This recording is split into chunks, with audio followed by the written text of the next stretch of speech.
Kịch Cổ Trang xin chào quý vị. Diệp Thiên, biết lỗi chưa?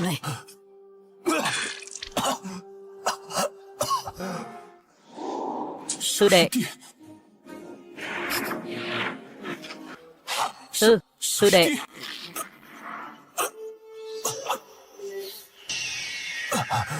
An Chí Phong, sư phụ, sư tỷ, tu hành chậm chạp chưa thành. Vậy mà là do ngươi. Ngươi đánh cắp cơ duyên khí vận, khiến họ tu hành bỏ sức gấp đôi chỉ nhận được nửa. Còn ngươi lại phất lên như diều gặp gió. Bây giờ mới biết, muộn rồi. Ngươi rốt cuộc muốn làm gì?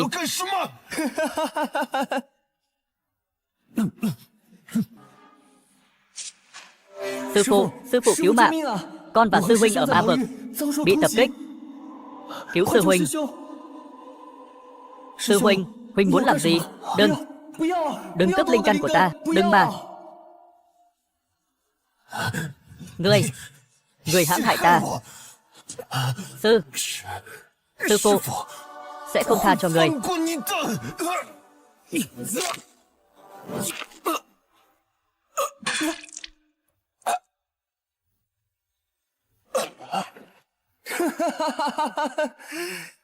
Sự sủng ái của sư phụ và sư tỷ đều dành cho ta. Toàn bộ Thanh Vân Tông đều ở sau lưng ta. Không ai sẽ tin ngươi, tên phế vật.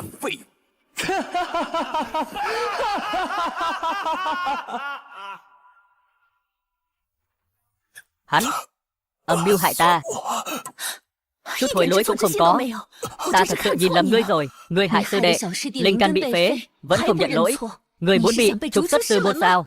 Ta không có. Hai vị sư tỷ, ta tự nguyện đỡ đao cho sư huynh, tự nguyện hiến linh căn. Không trách sư huynh, ta bây giờ mất linh căn, đã thành phế nhân. Thanh Vân Tông không thể mất thêm sư huynh nữa. Ta chịu chút bất ức, không sao cả. Nào, có rồi. Vậy ra là hắn cướp linh căn của tiểu sư đệ. Vậy thì đào linh căn của hắn trả lại cho tiểu sư đệ, coi như là để hắn chuộc tội. Được. Vậy bản tọa sẽ tự tay đào linh căn của hắn cho người. Sư phụ ta kính như thần minh. Hai vị sư tỷ ta yêu thương hết mực. Còn có tiểu sư muội ta xem như bảo bối. Lại vì một tên đàn ông mới vào sư môn không lâu, cướp linh căn của ta, hại mạng ta. Ta, Diệp Thiên, không cam lòng.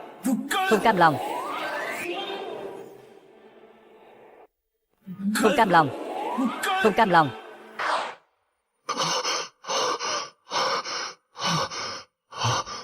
Ta không phải đã chết rồi sao? Đây là đâu? Đột phá kim đan là chuyện lớn. Chí Phong, bây giờ sư huynh sư tỷ của con đều ở đây. Con hãy ước vài điều ước, chúng ta sẽ giúp con thực hiện. Đột phá kim đan. Đây là An Chí Phong đột phá kim đan kỳ. Cả môn phái ăn mừng cho hắn này đó. Ta trọng sinh rồi. Ta muốn giống như sư huynh cường đại, bảo vệ sư phụ, bảo vệ Thanh Vân môn. Vậy sư tỷ tặng ngươi 100 viên linh thạch, 1 viên kim đan, chúc ngươi sớm ngày đột phá nguyên anh. Cảm ơn sư tỷ. Hắn nho nhỏ kim đan cũng muốn cả môn phái ăn mừng. Bao nhiêu năm nay ta vì Thanh Vân Tông làm trâu làm ngựa, bọn họ chưa từng nhìn thẳng ta. Ngay cả đột phá thiên nhân cảnh cũng không ai chú ý. Diệp Thiên sư huynh, hôm nay chính là ngày đại hỷ tiểu sư đệ tấn thăng kim đan. Ngươi chẳng lẽ cái gì cũng không chuẩn bị sao? Keo kiệt vậy. Ta keo kiệt.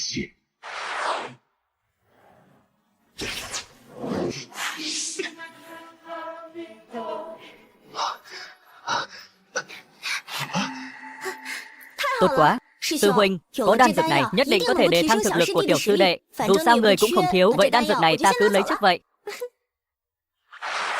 Cố Nhiễm Nhiễm, kiếp trước là tiểu sư muội được ta sủng ái nhất. Ta đem linh dược tốt nhất đều cho nàng. Nàng quay đầu lại tặng cho tiểu sư đệ này, còn nói ta keo kiệt.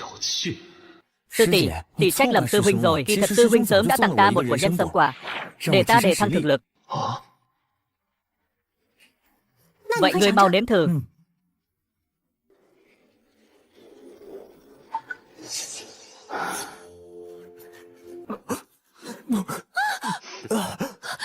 Sư đệ,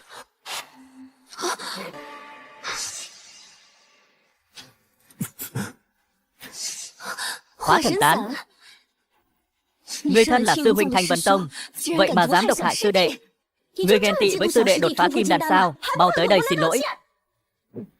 Sư huynh, ta chỉ muốn tăng thực lực, bảo vệ sư phụ. Tại sao huynh không buông tha ta? Diệp Thiên, người thật độc ác. Người muốn phá tán nguyên thần hắn, hủy toàn bộ công lực. Người muốn giết hắn sao? Ta đúng là muốn giết hắn. Ta còn muốn từng tên các ngươi đều bị đánh vào Cửu U thập bát tầng, vĩnh viễn không được siêu sinh. Ta còn muốn từng tên các ngươi đều bị đánh vào Cửu U thập bát tầng, vĩnh viễn không được siêu sinh. Nghịch đồ, ngươi nói gì? Sư phụ, ngươi đừng trách huynh ấy. Nhất định là ta làm gì không tốt, khiến sư huynh không vui, nên huynh ấy mới muốn giết ta. Ta thấy hắn chỉ là ghen tị thiên phú của sư đệ thôi. Đúng vậy, sư đệ thiên tư hơn người, mới vào tông môn nửa năm đã đạt tới cảnh giới kim đan, không như kẻ nào đó đến bây giờ vẫn cần tông môn giúp đỡ. Ta cần các người giúp đỡ sao? Sư phụ, con đã xông pha tam đại ma quật, cuối cùng đã lấy được cây huyết long thảo này. Diệp Thiên, bây giờ làm việc ngày càng bất lợi rồi. Trước đó còn có thể lấy về vài luồng tiên trí và linh sủng, bây giờ bảo con đi lấy cho sư đệ một cây tiên thảo mà cũng làm đến mức thê thảm, nhất định là lười biếng tu hành. Con hãy ở đây tự kiểm điểm lại mình đi. Sư phụ,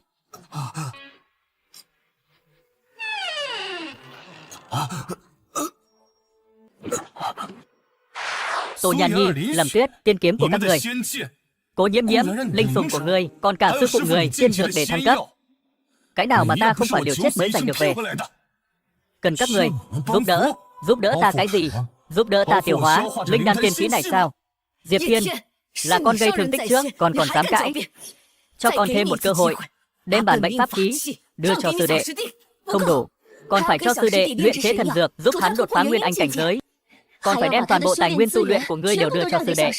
Đúng, linh mạch của sư đệ bị tổn thương, ngươi còn phải săn cho hắn một con linh thú bảo vệ hắn không bị tổn thương, bù đắp lỗi lầm của ngươi. Kiếp trước ta đã nhường bản mệnh pháp khí của ta, nhường chất long thần huyết của ta, nhường một kích mạnh nhất của ta, nhưng hắn không thỏa mãn, cuối cùng còn muốn rút linh căn của ta, hại ta chết thảm.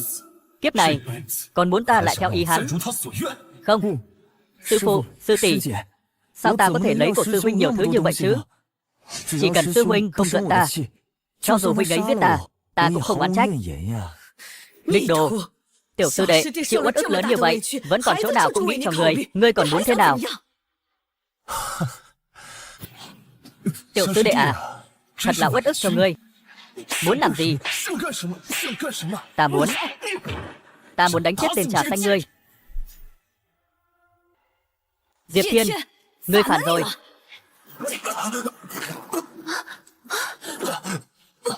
Người đánh ta.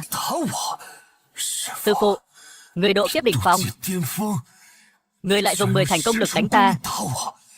Người thật sự muốn ta chết sao? Mạng của ngươi là ta cho.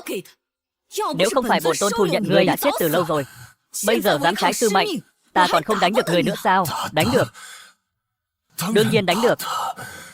Một trường này của ngươi hoàn toàn cắt đứt tình nghĩa sư đồ chúng ta. Còn dám phóng túng Ngũ Lôi Tiên. Hôm nay ta sẽ đánh chết tên nghịch đồ ngươi.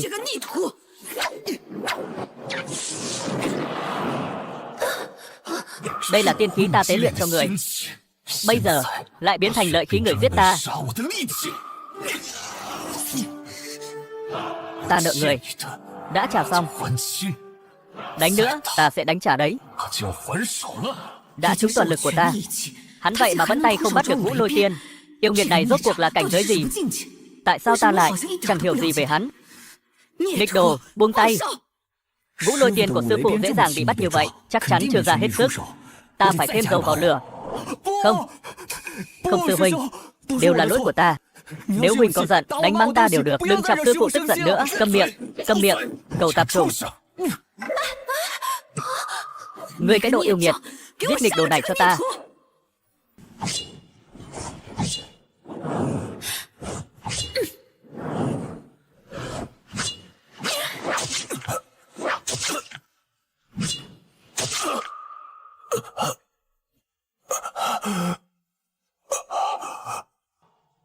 Vậy mà dùng tiên khí ta cho các người tế luyện để giết ta. Giết ta. Sư tôn yêu người, tiểu sư đệ bảo vệ ngươi, người không biết ơn, người đáng chết. Khi sư diệt tổ, đáng chết. Ghen ghét đố kỵ, hạ độc tiểu sư đệ, đáng chết. Ghen ghét đố kỵ, khi sư diệt tổ, không biết ơn, người đáng chết. Được. Ta khi sư diệt tổ, ghen ghét đố kỵ, vì một tiểu sư đệ, tình nghĩa thầy trò sư huynh sư muội chúng ta, hôm nay coi như chấm dứt hoàn toàn. Sư huynh, huynh đừng cãi nhau với sư tỷ nữa, cúi đầu nhận lỗi trước đi, có lẽ còn được cứu vãn. Nếu không, nếu ngươi thật sự làm sư phụ tức giận, người đuổi ngươi ra khỏi sư môn thì sao? Bảo ta nhận lỗi. Tuyệt đối không thể. Tuyệt đối không thể. Diệp Thiên, không ngờ bạn lại tàn ác, điên cuồng dám ra tay với chúng ta. Từ nay về sau, người không còn là sư huynh của ta nữa. Ta chỉ vài ba câu nói là có thể chia rẽ cả tông môn. Lũ ngu ngốc. Rõ ràng kẻ làm ta bị thương là các ngươi, nhưng lại luôn tỏ vẻ là nạn nhân. Ta, Diệp Thiên, chịu một trường của sư phụ, chịu 3 kiếm của các ngươi. Ta nợ các ngươi. Đã trả xong rồi. Nghịch đồ, ngươi đang làm gì vậy? Phá hủy ngọc bài thân phận. Ngươi muốn phản bội sư môn sao? Đúng vậy, ta muốn cùng các ngươi ân đoạn nghĩa tuyệt, phản bội Thanh Vân Tông, vĩnh viễn không gặp lại.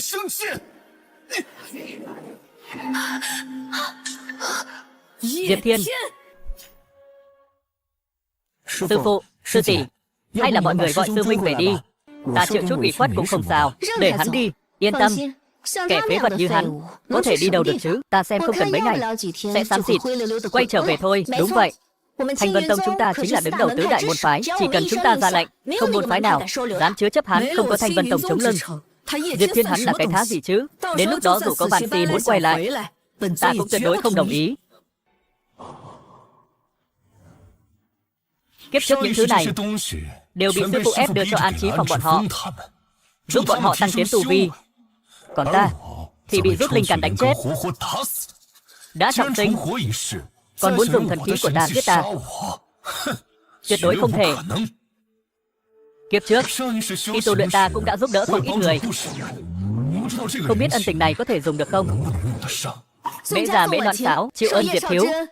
Cảm nhận được lời triệu hồi của Diệp Thiếu, đặc biệt đến gặp, bái kiến Diệp Thiếu. Bái kiến Diệp Thiếu. Bây giờ cũng nên dùng những thần khí ta đã thu thập, lập môn phái riêng, lật đổ đại môn phái, trở thành đệ nhất tiên môn chân chính. Sư phụ, đã 3 ngày rồi, Diệp Thiên sư huynh vẫn chưa quay về nhận lỗi. Có phải huynh ấy căn bản không để chúng ta vào mắt không?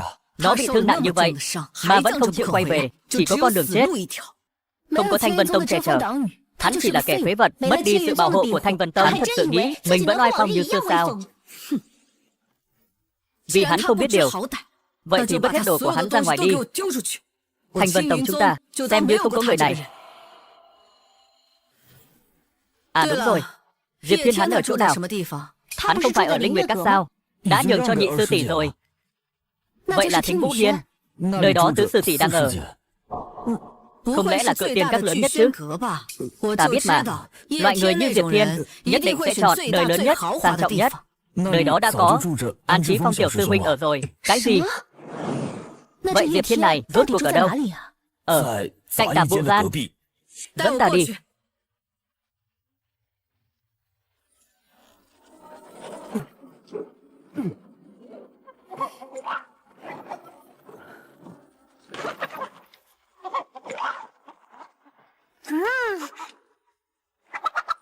Trời ơi, dơ bẩn, hôi thối quá. Trời ơi, dơ bẩn, hôi thối quá. Đây là chỗ người ở sao? Chỗ ta nuôi linh sủng còn tốt hơn chỗ này. Thanh Vân Tông chúng ta thiếu nhà sao? Các người dám để sư huynh ở nơi này? Từ khi tiểu sư đệ bái sư, Diệp Thiên vẫn luôn ở đây. Ai cho phép ngươi trực tiếp gọi tên Diệp Thiên, một đám người hầu Thanh Vân Tông, cũng dám không tôn trọng sư huynh.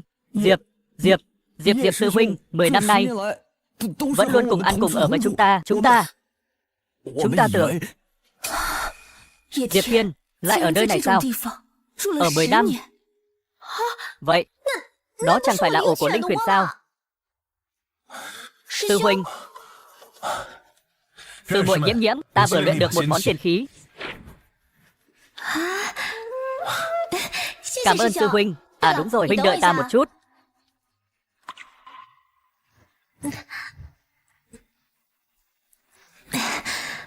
Khi sư huynh đi thuận tiện vứt cái ổ của Linh Khuyển này đi nhé.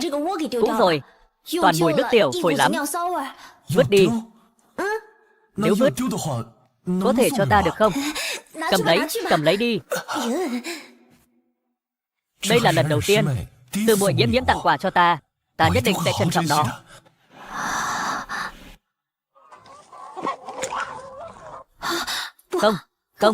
Không thể nào, nhất định hắn đang giả vờ. Giả vờ? Ai lại ở nơi này? Giả vờ suốt 10 năm chứ? Diệp Thiên ca ca, huynh cuối cùng cũng triệu hồi chúng ta rồi. Đúng vậy. Năm đó ta bị ma tôn vây hãm, nếu không phải huynh cứu ta, sợ là ta đã mất mạng rồi. Bây giờ, cuối cùng cũng có cơ hội báo ơn. Hôm nay ta đến tìm các người, chỉ có một việc, ta đã rời khỏi Thanh Vân Tông, định thành lập một môn phái mới. Các người có muốn đi cùng ta không? Trở thành đại tông phái thứ 5, so tài cao thấp, với tứ đại tiên môn, tuyệt quá. Chúng ta ủng hộ, huynh nên rời khỏi Thanh Vân Tông từ lâu rồi. 10 năm trước, khi Chí Phong mới vào tông môn, hắn đã luôn nhắm vào Chí Phong. Ta chỉ cho hắn một bài học. Không ngờ, hắn lại giận ta đến bây giờ. Hắn thật nhỏ nhen, chỉ vì một chuyện nhỏ mà làm náo loạn cả tông môn. Thôi bỏ đi, hắn cũng đã chịu khổ nhiều rồi.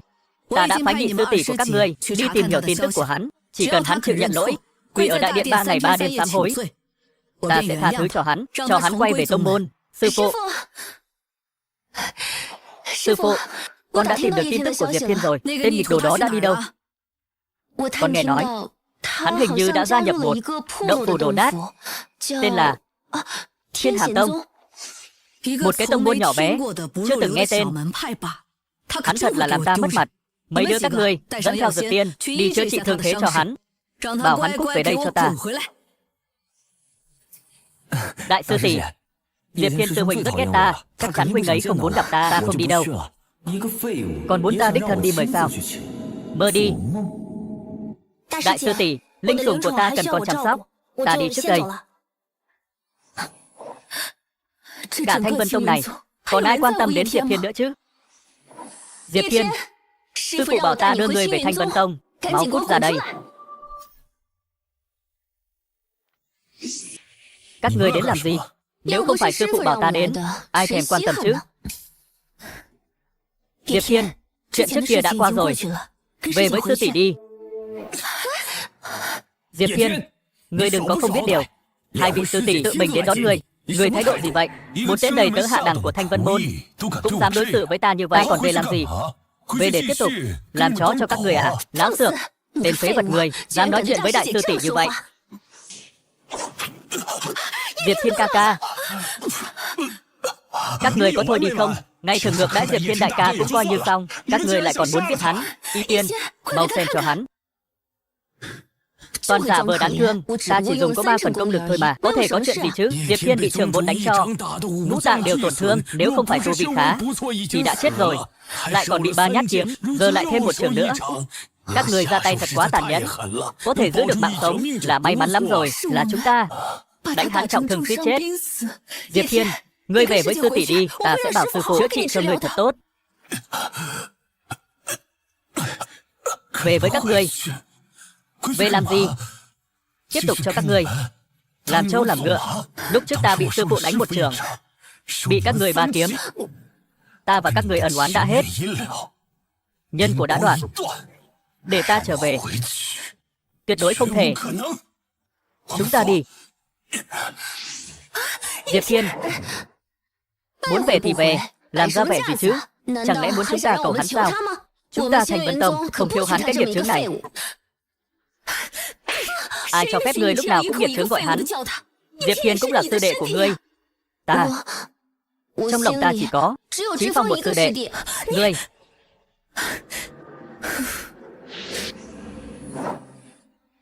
Bất kể các ngươi đang làm gì, lập tức buông xuống hết thảy. Thanh Vân Tông đại điện, tập hợp.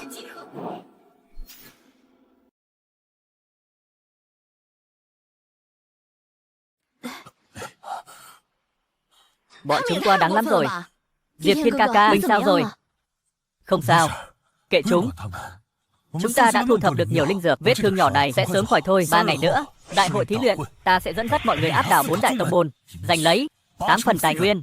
Tên đó vẫn chưa quay lại sao? Ta đã biết, hắn sẽ không dễ dàng quay lại. Chẳng lẽ còn muốn sư tôn đích thân đi đón hắn sao? Các người không biết đâu, tên Diệp Thiên đó gia nhập một tông môn tồi tàn mà đắc ý lắm. Ta và đại sư tỷ đã đợi hắn ở đó nửa ngày, kết quả hắn một cái liếc mắt cũng không thèm cho chúng ta. Sư huynh không phải muốn ở cùng tông môn với ta sao? Chỉ cần sư huynh bằng lòng quay về, có thể rời khỏi Thanh Vân môn. Đủ rồi, muốn đi cũng là hắn đi, đồ không biết điều. Tốt nhất chết ở ngoài đó giờ quay lại. Nhưng dù sao hắn cũng là tam sư huynh của Thanh Vân Tông, bây giờ bị trọng thương, gần như thập tử nhất sinh. Không một ai trong các người lo lắng cho hắn. Tên phản đồ không biết điều, hưởng thụ tất cả tài nguyên tốt nhất của Thanh Vân Tông ta, vậy mà lại phản bội sư môn, không bị ta xử tử, đã là ta nhân từ lắm rồi. Hưởng thụ tất cả tài nguyên tốt nhất là chỉ cái ổ chó đã ngủ suốt 10 năm sao? Sư tỷ, ta thấy tỷ chính là tên Diệp Thiên đó, chút mê hồn thang rồi. Hắn ta chỉ thích giả vờ đáng thương thôi. Đúng vậy, Diệp Thiên hắn cố ý muốn chúng ta đau lòng rồi đi đón hắn. Mơ đi, lúc hắn ở chân núi nên để hắn chết rét rồi.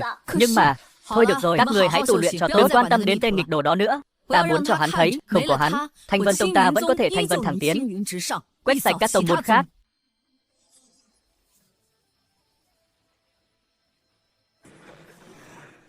Đại hội thí luyện lần thứ 13 bây giờ bắt đầu. 12 tông môn phái đệ tử đắc ý ra tỷ thí, tham gia khiêu chiến. Người thắng có thể nhận được tài nguyên tầng 1 trong tháp phủ đồ.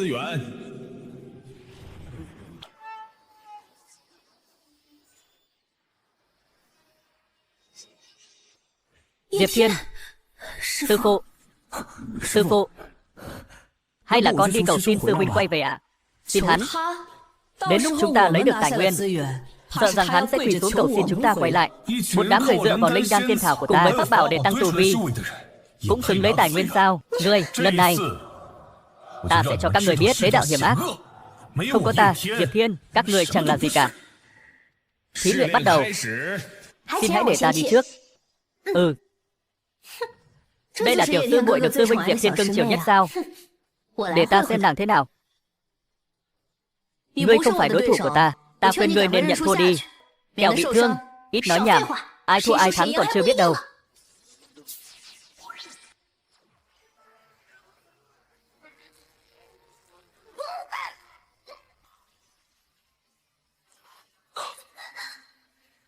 Nhiễm, Thiên Hàm Tông thắng, giành được tài nguyên tầng 1. Một tông môn mới thành lập, sao có thể mạnh như vậy? Chẳng lẽ là sư huynh đã lấy tài nguyên của Thanh Vân Tông chúng ta để tăng cường đội ngũ của mình? Diệp Thiên, người dám lấy tài nguyên của Thanh Vân Tông chúng ta để nuôi cái tông môn rách nát này? Thanh Vân Tông các người có tài nguyên gì? Tiền khí, linh đan, linh sủng của các người, thứ nào mà không phải ta tìm kiếm? Tìm kiếm tài nguyên, đó là điều ngươi nên làm. Lấy tài nguyên của Thanh Vân Tông để đối phó với chúng ta. Ngươi thật không bằng cầm thú. Sư phụ tốt của ta, sư tỷ tốt của ta, lần này ta sẽ đích thân ra tay, đập tan mọi ảo tưởng của các người. Tài nguyên tu luyện, các người đừng hòng lấy được một chút nào. Diệp Thiên, để mặc bằng hữu làm ta bị thương ở đây, ngươi còn có lương tâm không? Lương tâm? Ngươi cũng xứng nói chuyện lương tâm với ta sao? Ta đã đưa tất cả tài nguyên tu luyện cho ngươi. Ngươi đã đối xử với ta thế nào? Ta... Diệp Thiên, cho dù sư tỷ Nhiễm trước kia có lỗi với ngươi, nhưng sư phụ, sư tỷ đã đối xử với người rất tốt. Người có thể chờ mắt Thanh Vân môn bại lạc mà không ra tay chứ? Sư huynh Diệp Thiên, ngươi thật quá máu lạnh. Ta máu lạnh sao?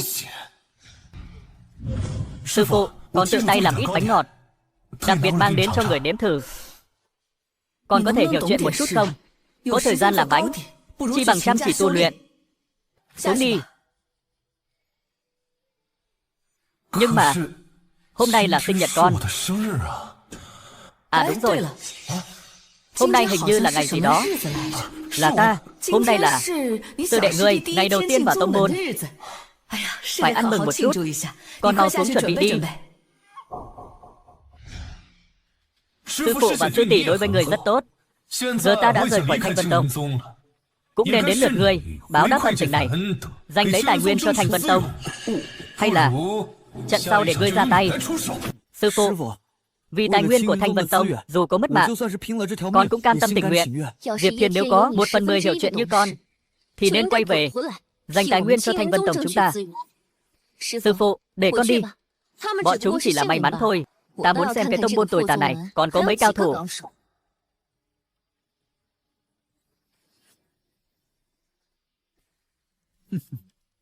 Trước đây Diệp Thiên rất kính trọng sư tỷ này. Nếu Lâm Tuyết bị thương, hắn chắc chắn sẽ không nỡ. Nếu tên địch đồ này còn chút lương tâm, sẽ không đánh mà hàng. Ta còn có thể cho hắn một cơ hội quay lại Thanh Vân Tông. Tông chủ, nhân vật cấp bậc này không cần người ra tay, ta đi là được. Diệp Thiên hắn sao lại lui về rồi?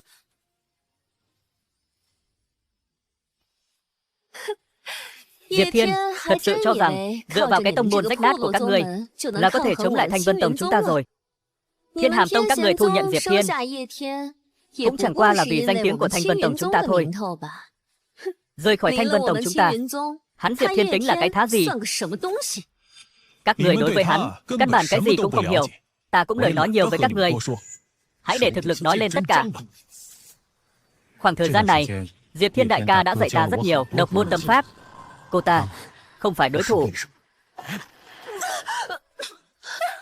Tuyết Nhi, sao có thể như vậy? Chỉ một chiêu đã làm bị thương nhị sư muội.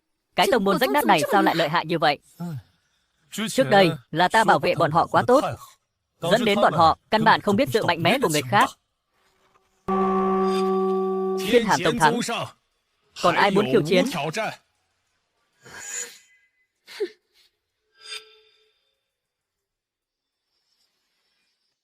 Sư phụ, con. Cái Thiên Hàm Tông này lợi hại như vậy, trước đây sao chưa từng nghe qua? Còn cái Thanh Vân Tông này, trước đây rõ ràng thực lực mạnh như vậy, bây giờ sao lại ra nông nỗi này? Ta nhớ, trước đây bọn họ chỉ với một tông môn mà chống lại được 3 đại tiên môn chúng ta, độc bá một phương. Đúng vậy, bây giờ sao lại yếu thế này? Đúng rồi, năm đó đánh bại cả 3 tông môn chúng ta, tên tiểu tử đó chính là Diệp Thiên. Nghe nói ở Thanh Vân Tông hắn sống không bằng chó lợn, bây giờ bị bọn họ bức đến mức phản xuất tông môn. Thanh Vân Tông bọn họ chắc là bị điên rồi. Một thiên tài như vậy sao có thể để hắn đi được? Ta thấy Liễu Như Yên đúng là mù mắt rồi. Bây giờ chắc là ruột gan đều hối hận. Không có hắn, Diệp Thiên, Thanh Vân Tông ta vẫn có thể lấy được 5 phần tài nguyên. 3 đại tông môn các người vẫn sẽ bị Thanh Vân Tông ta dẫm dưới chân. Nhan Nhi, trận sau ngươi lên đi. Nghịch đồ, lại nhẫn tâm như vậy. Thấy ta bị 4 đại tông môn bức bách, không chút tình nghĩa. Vậy thì cũng đừng mong ta còn chút tình nghĩa nào với ngươi. Nhan Nhi sư tỷ, cả Thanh Vân Tông dường như chỉ có nàng coi ta là người. Trận tỷ thí này ta đích thân ra tay. Diệp Thiên, trận tỷ thí này ta nhất định sẽ dừng tay. Ngươi hãy cùng ta trở về Thanh Vân Tông. Ai coi ta là người chứ?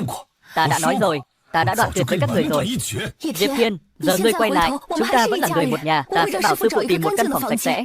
Chúng ta sẽ không bỏ mặc ngươi nữa, sẽ đối tốt với ngươi. Không cần. Ấy ra, xem ra bọn họ thật sự đuổi thiên tài hàng đầu này ra khỏi tông môn rồi. Liễu Như Yên này đúng là mù mắt rồi. Nhan Nhi, con còn đứng ngây ra đó làm gì? Mau ra tay đi. Diệp Thiên, ngươi chịu khó một chút.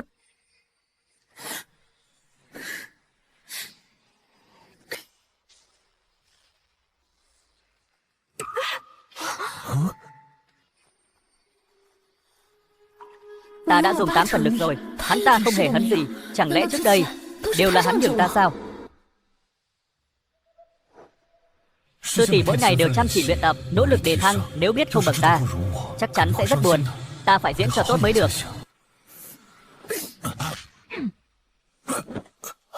Chính là vì ngươi bình thường lười đến luyện tập, cho nên mới yếu như vậy.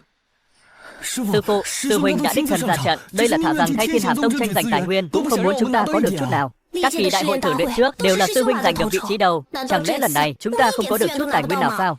Chẳng lẽ Thanh Vân Tông chúng ta thật sự phải nhẫn nhục mời tên nghịch đồ phản bội tông môn này quay về sao? Thiên Hàm Tông thắng. Thiên Hàm Tông thắng. Thiên Hàm Tông thắng. Còn ai muốn khiêu chiến không? Tuyệt vời. Chúng ta đã có được 4 phần tài nguyên rồi. Thực lực nhất định sẽ tăng lên ổn định, trở thành tông môn thứ 5 không thành vấn đề. Ta còn tưởng tứ đại tông môn lợi hại đến mức nào chứ? Chỉ có vậy thôi. Diệp tông chủ vừa ra tay, Thanh Vân Tông gì chứ? Căn bản không đáng nhắc tới. Chẳng lẽ rời khỏi cái tên Diệp Thiên này? Thanh Vân Tông ta, ngay cả tầng tài nguyên thấp nhất cũng không lấy được sao? Sư phụ, tông môn của Diệp Thiên đã lấy được 4 tầng tài nguyên, mà 4 đại tông môn chúng ta mới chỉ lấy được 2 tầng. Thiên Hàm Tông này lại mạnh mẽ như vậy. Trước đây sao chưa từng nghe nói qua? Năm đó, Thanh Vân Tông cũng thế như trẻ tre. Vài năm đã chen vào hàng đầu, trở thành tông môn thứ 4. Ta thấy Thiên Hàm Tông bây giờ cũng sắp sánh vai với người ta rồi. Thật đúng là xuất hiện không ít thiên tài. Tống Nguyệt Tình còn có Trần Lạc, có thể miểu sát cao thủ Thanh Vân Tông. Thực lực Diệp Thiên này càng siêu cường. Một mình lấy được 2 tầng tài nguyên. Thiên Hàm Tông quật khởi, thế không thể cản. Sư phụ, chỉ còn lại tầng tài nguyên cuối cùng. Chúng ta lần này sợ rằng phải tay không mà về. Chẳng lẽ Thanh Vân Tông ta sợ phải nhẫn nhục mời lại tên địch đồ phản bội tông môn này sao? Không. Dựa vào thực lực Thanh Vân Tông chúng ta không lấy được tài nguyên đỉnh cấp, chẳng lẽ còn không lấy được tầng tài nguyên thứ 5 sao? Tiếp tục. Sư huynh, huynh đừng giận sư phụ nữa. Huynh là đồ đệ người yêu quý nhất. Người còn cứu mạng huynh, sao huynh nỡ để người bị thương? Nói ngược rồi. Người mới là người sư phụ yêu quý nhất chứ. Dù sao thì cũng là huynh làm sai. Lần này huynh làm, sư phụ và sư tỷ tức giận lắm. Người đến cả xin lỗi cũng không chịu sao? Xin lỗi, ta dựa vào cái gì mà phải xin lỗi? Là các ngươi vội vàng đuổi ta ra khỏi sư môn. Sao nào, giờ không kiếm được tài nguyên, bắt đầu lo lắng rồi à? Chúng ta đều thật lòng mong ngươi quay về Thanh Vân Tông. Sao ngươi có thể nói sư phụ như vậy trong mắt ngươi? Sư phụ chính là vì tài nguyên mà bất chấp tất cả tiểu nhân sao? Diệp Thiên, Diệp Thiên sư huynh, lần này nếu ta thắng ngươi, ta hy vọng ngươi sẽ xin lỗi sư phụ và quay về Thanh Vân Tông. Chỉ bằng ngươi còn chưa đủ tư cách đấu với ta. Hàn Thạc, đây là người có tư chất kém nhất của Thiên Hàm Tông chúng ta. Thắng hắn, ngươi mới có tư cách nói chuyện với ta. Diệp Thiên, dám coi thường ta, ngươi sẽ hối hận. Thử luyện bắt đầu. Phiền Hoa Thất Tinh Quyền.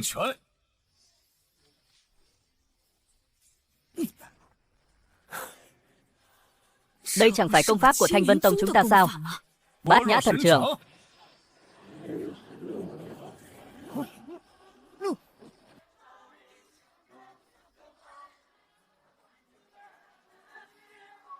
Thiên Hàm Tông thắng. Quả nhiên là công pháp của Thanh Vân Tông chúng ta. Diệp Thiên, tên phản đồ, dám tiết lộ công pháp của Thanh Vân Tông chúng ta cho những kẻ ngoại lai này. Đáng chết, công pháp của Thanh Vân Tông chúng ta. Diệp Thiên sư huynh, dù huynh rời khỏi Thanh Vân môn cũng không thể phản bội chúng ta như vậy. Ta phản bội các ngươi? Đúng vậy. Trước đó trong trận đấu của Nhiễm Nhiễm sư tỷ, người đã dùng tiên khí của Thanh Vân Tông chuông hỗn độn ra cho người của Thiên Hàm Tông. Tên Diệp Thiên này rời khỏi tông môn, sao lại mang theo tiên khí của Thanh Vân Tông? Đúng vậy. Tuy hắn thực lực mạnh, nhưng loại người này, chúng ta là người tu tiên, không thèm cùng hắn làm bạn. Diệp Thiên sư huynh, dù sao đi nữa, huynh cũng không thể truyền công pháp bí tịch của Thanh Vân Tông cho người ngoài. Cho dù không nhớ tình nghĩa sư phụ, cũng nên nghĩ đến tình đồng môn. Diệp Thiên, ngươi còn gì để nói? Đúng vậy, của thật là công pháp của Thanh Vân Tông. Ngươi thừa nhận rồi. Ta thật sự nhìn lầm người. Trước đây lại đi tin tưởng loại người như ngươi. Vậy ta muốn hỏi, công pháp của Thanh Vân Tông là ai sáng tạo, ai nghiên cứu? Tài nguyên của Thanh Vân Tông là ai thu thập, ai tìm được? Cái này là ngươi. Nếu không có ai khiêu chiến, tài nguyên tầng này cũng thuộc về Thiên Hàm Tông ta. Chẳng lẽ không có Diệp Thiên này, chúng ta ngay cả một tầng tài nguyên cũng không lấy được sao? Bản tôn không phục. Tiếp tục, tiếp tục. Sư phụ, đều là lỗi của con, là con vô dụng, không đánh thắng sư huynh, dành cho Thanh Vân Tông chúng ta một tầng tài nguyên. Không sao, con đã cố gắng hết sức là tốt rồi. Sư phụ, Nếu con lợi hại như sư huynh, con chắc chắn sẽ không phản bội sư môn, nhất định sẽ giúp sư tỷ giành lấy tất cả tài nguyên, giúp họ tu hành. Tiểu sư đệ, tài nguyên không quan trọng, đệ không sao chứ? Đúng vậy, tiểu sư đệ, tài nguyên sẽ còn có lại. Chỉ là không ngờ Diệp Thiên lại ra tay nặng với đệ như vậy, thật đáng ghét. Không sao sư tỷ, không trách sư huynh, chỉ trách ta quá yếu. Phải trách thì chỉ có thể trách Diệp Thiên tên tiểu nhân đó, rõ ràng biết người chỉ có tu vi kim đan, vậy mà còn ra tay hết sức làm người bị thương. Thì ra An Chí Phong thua cũng sẽ không bị phạt.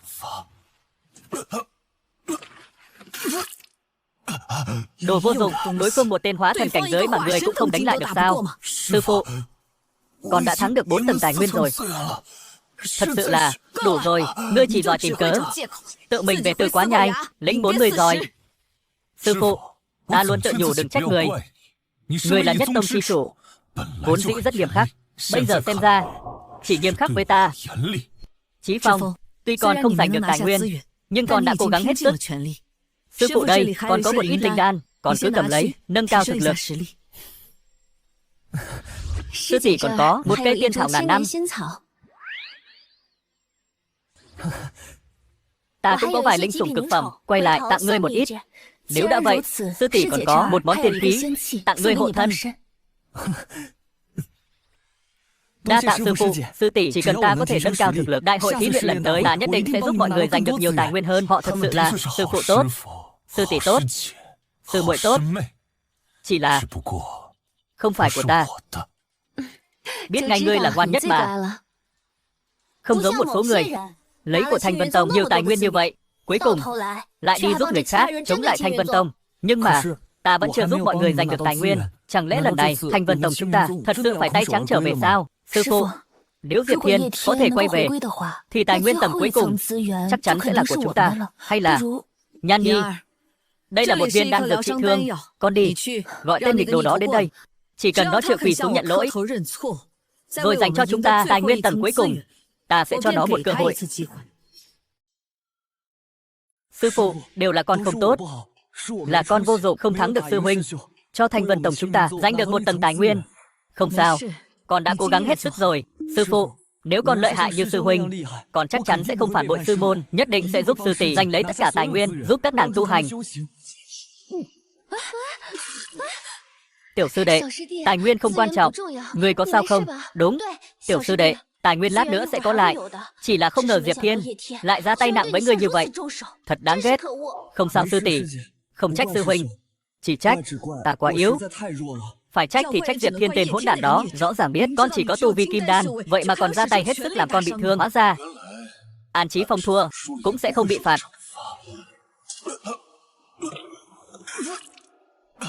Đồ vô dụng, đối phương một tên hóa thần cảnh giới con cũng không đánh lại được sao? Sư phụ, con đã thắng được 4 tầng tài nguyên rồi.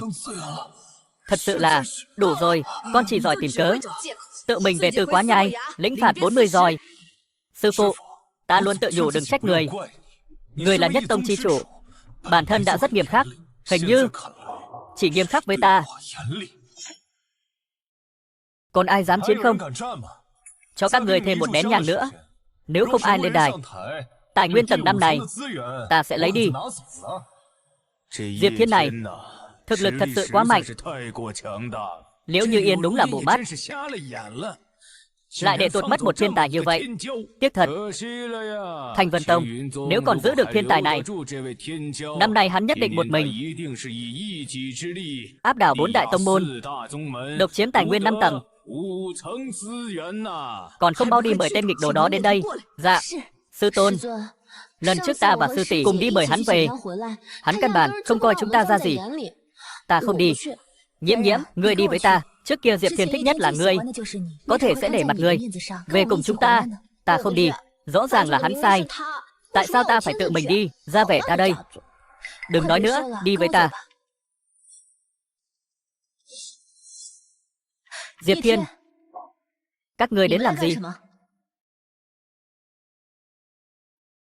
Diệp Thiên, là chúng ta sai rồi. Chúng ta đã bỏ qua sự đóng góp của ngươi. Chúng ta sai rồi. Xin lỗi ngươi. Ngươi hãy cùng chúng ta về Thanh Vân Tông đi. Các người đừng giả tạo nữa. Diệp Thiên, ngươi thái độ gì đây? Đừng tưởng ngươi giúp Thiên Hàm Tông giành được tài nguyên 4 tầng thì ghê gớm lắm. Giờ ta và sư tỷ đã đích thân đến, xin lỗi người rồi. Người vẫn chưa vừa lòng, ta bảo các người mời sao? Bọn họ đã cho ngươi uống bùa mê thuốc lú gì, khiến ngươi phản bội gia đình và tông môn. Ở cùng lũ phế vật này, ta ở Thanh Vân Tông bao nhiêu năm, cô có liếc nhìn ta lần nào chưa? Họ mới là gia đình của ta. Nhị sư tỷ nói ngươi bây giờ trở nên ích kỷ, ta còn không tin. Bây giờ xem ra của đúng là vậy. Trước đây đúng là có vài chuyện chúng ta làm không đúng, nhưng sư tỷ bây giờ đã đến xin lỗi rồi. Ngươi còn muốn thế nào? Ta muốn thế nào Ta muốn Thanh Vân Tông các người vạn kiếp bất phục. Diệp Thiên, ngươi điên rồi. Nhiễm Nhiễm, đừng nói nữa. Diệp Thiên, ngươi hãy về với chúng ta đi. Chúng ta trở lại như trước có được không? Trở về ư? Về với các người làm gì? Tiếp tục bù ổ chó, làm người hầu ăn cơm thừa canh cạn, tiếp tục chịu sự lạnh nhạt của các ngươi. Tiểu Thiên, là chúng ta có lỗi với ngươi.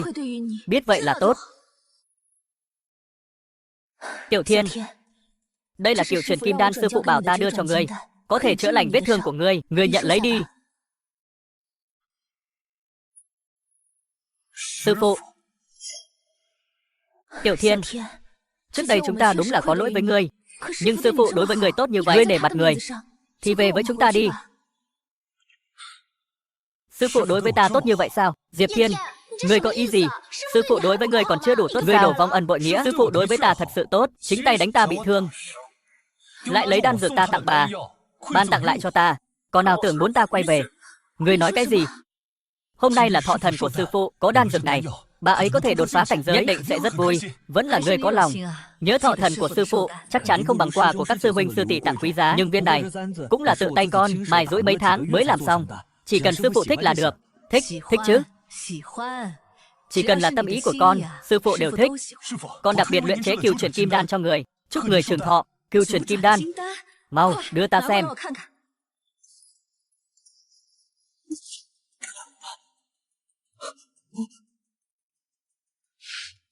Sư huynh, ta biết huynh xem thường quà của ta, nhưng đây cũng là một phần tâm ý của ta. Sao huynh có thể như vậy? Diệp Thiên, ngươi, ta không có, là hắn, ta. Cút. Không sao, sư phụ cũng là nhất thời nóng giận mới ra tay với ta. Ta, Diệp Thiên, cùng Thanh Vân Tông ân đoạn nghĩa tuyệt, tuyệt không quay về. Ta, Diệp Thiên, cùng Thanh Vân Tông ân đoạn nghĩa tuyệt, tuyệt không quay về. Tiểu Thiên, đó là kiểu truyền linh đan, bảo vật hiếm có trên đời, có thể cải tử hoàn sinh, tu sĩ ăn vào cũng có thể tăng tiến tu vi. Vậy mà ngươi lại hủy nó. Diệp Thiên, trong lòng ngươi còn có sư phụ không? Đan của ta hủy thì đã sao? Thật là không biết điều. Nếu bây giờ ngươi có thể cho Thanh Vân Tông chiếm lại tầng tài nguyên cuối cùng, ngươi vẫn còn cơ hội trở về Thanh Vân Tông. Nếu không thì đừng trách ta không để tình. Vừa rồi ngươi không nghe thấy sao? Diệp Thiên ca ca đối với Thanh Vân Tông của các ngươi ân đoạn nghĩa tuyệt. Đúng vậy. Thanh Vân Tông các ngươi không có chỗ cho hắn dung thân. Thiên Hàm Tông chúng ta cho. Loại đan dược này Thiên Hàm Tông chúng ta nhiều lắm. Diệp Thiên ca ca coi nó như kẹo mà ăn cũng không vấn đề gì. Các ngươi chỉ cần một viên đan mà muốn mua chuộc người khác, Thanh Vân Tông các ngươi đừng có keo kiệt quá. Hơn nữa, Thiên Hàm Tông chúng ta tuy địa bàn không lớn, nhà cũng không nhiều, nhưng mà vẫn có chỗ cho hắn. Vẫn tốt hơn là về với các ngươi, tiếp tục ở cái ổ chó của các ngươi. Trước đây Diệp Thiên ca ca thực sự suýt chết cóng dưới chân núi. Thế mà Thanh Vân Tông các người sau khi nhận nuôi hắn thì sao? Có đối xử tốt với hắn không? Trước khi vào tông môn, sống những ngày tháng khổ cực, ở Thanh Vân Tông các người những ngày đó là ngày tháng con người sống sao? Sao vậy? Bây giờ thiếu tài nguyên rồi, liền mặt dày mày dạn tìm Diệp Thiên ca ca, muốn hắn quay về làm trâu làm ngựa cho các người à? Không về thì thôi, chúng ta cũng chẳng cần cầu xin hắn. Ngươi thật sự cho rằng mình có bao nhiêu bản lĩnh? Ta nói cho người biết, Thanh Vân Tông thiếu ngươi vẫn vận hành được. Đi, đại sư tỷ, chúng ta về. Đại sư tỷ, chúng ta về thôi.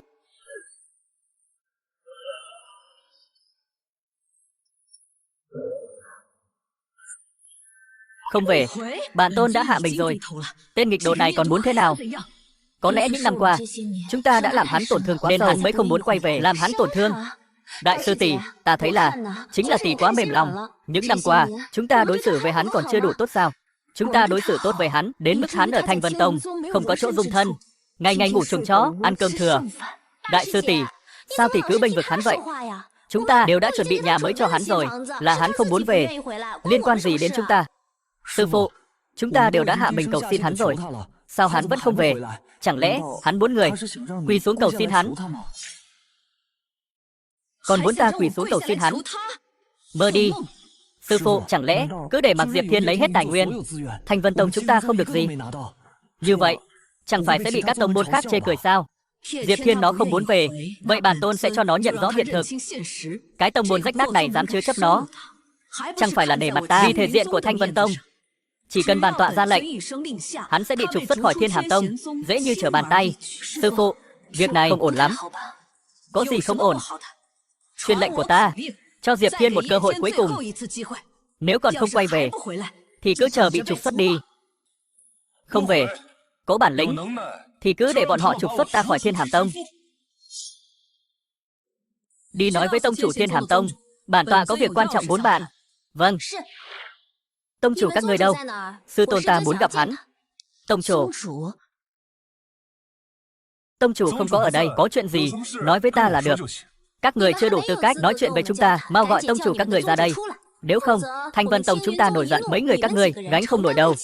Các người có thực lực đó, sao ở đại hội thí luyện lại liên tục thua? Đây chính là thực lực của tứ đại tông môn các người giỏi ba hoa xích chòe thôi à? Ta khuyên các người bây giờ vẫn nên ngoan ngoãn nghe lời, để tông chủ các người mau ra gặp sư tôn ta.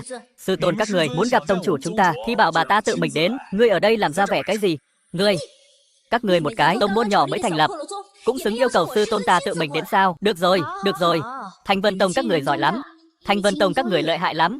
Thiên Hàm Tông chúng ta chỉ là một tông môn nhỏ bé, có gì đáng để nói chuyện với các người chứ? Ta cũng không vòng vo với các người nữa.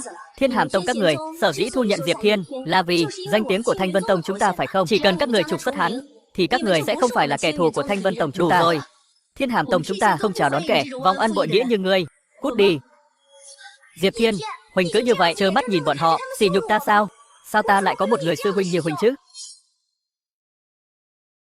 Diệp Thiên, Huỳnh cứ như vậy trơ mắt nhìn bọn họ sỉ nhục ta sao? Sao ta lại có một người sư huynh như Huỳnh chứ? Cô còn muốn ta làm gì nữa? Cô đã để bọn họ trục xuất ta khỏi Thiên Hàm Tông rồi, còn muốn ta nói giúp cô sao? Ta đúng là ngốc.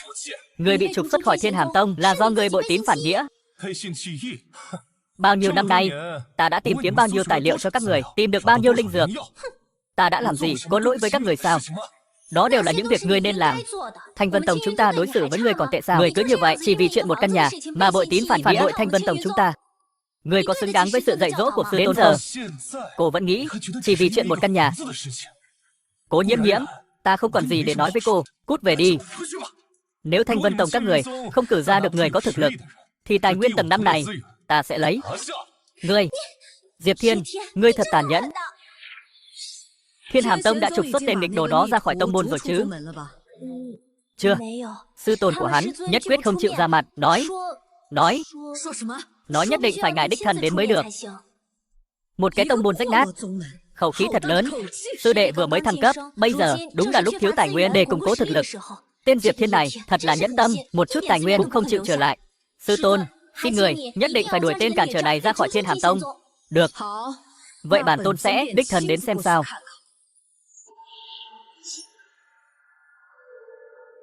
Diệp Thiên, nể tình thầy trò nhiều năm, bản tôn cho ngươi một cơ hội nữa. Chỉ cần ngươi chịu quay về Thanh Vân Tông, bản tôn có thể bỏ qua chuyện cũ. Ta đã nói rồi, ta và Thanh Vân Tông các người đã sớm ân đoạn nghĩa tuyệt, tuyệt đối không quay về. Nếu vậy thì bổn tọa cũng chẳng cần để mặt nữa. Người cứ đợi đấy, bị tông chủ Thiên Hàm Tông của các người trục xuất khỏi tông môn đi. Được thôi, vậy thì xin mời, ta xem có thể trục xuất ta khỏi tông môn không. Bổn tọa đã đích thân đến đây. Tông chủ của các người đâu? Ta là Thanh Vân Tông tông chủ, lệnh cho tông chủ Thiên Hàm Tông các người trục xuất nghịch đồ Diệp Thiên của bổn tông ra khỏi tông môn.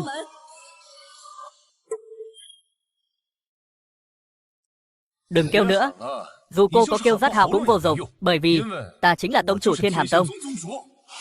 Ngươi nói gì? Ta nói, ta chính là tông chủ Thiên Hàm Tông. Diệp Thiên, ngươi đừng có khoác lác nữa. Năng lực của ngươi ta còn không rõ sao? Rời khỏi Thanh Vân Tông, ngươi chẳng là cái thá gì. Ngươi mới rời khỏi Thanh Vân Tông mấy ngày chứ, đã muốn thành lập một tông môn mạnh như vậy. Nằm mơ đi, năng lực của ta thật không mạnh, nhưng ta cũng không ít lần mang về cho Thanh Vân Tông tài nguyên đúng không? Sao tên rác rưởi này đi rồi? Các người lại chẳng lấy được một chút tài nguyên nào vậy? Đó là bởi vì trước đây Thanh Vân Tông chúng ta đã dồn hết tài nguyên vào ngươi mà thôi. Điều này mới dẫn đến các đệ tử khác tu luyện không tinh. Toàn bộ tài nguyên dồn hết vào ta. Bản tôn coi người như đồ đệ cưng nhất. Không ngờ ngươi lại phản bội sư môn. Diệp Thiên, bản tôn cho ngươi một cơ hội cuối cùng. Mau cút về Thanh Vân Tông. Bản tôn vẫn có thể thu nhận ngươi. Ồ, ngươi tốt bụng vậy sao?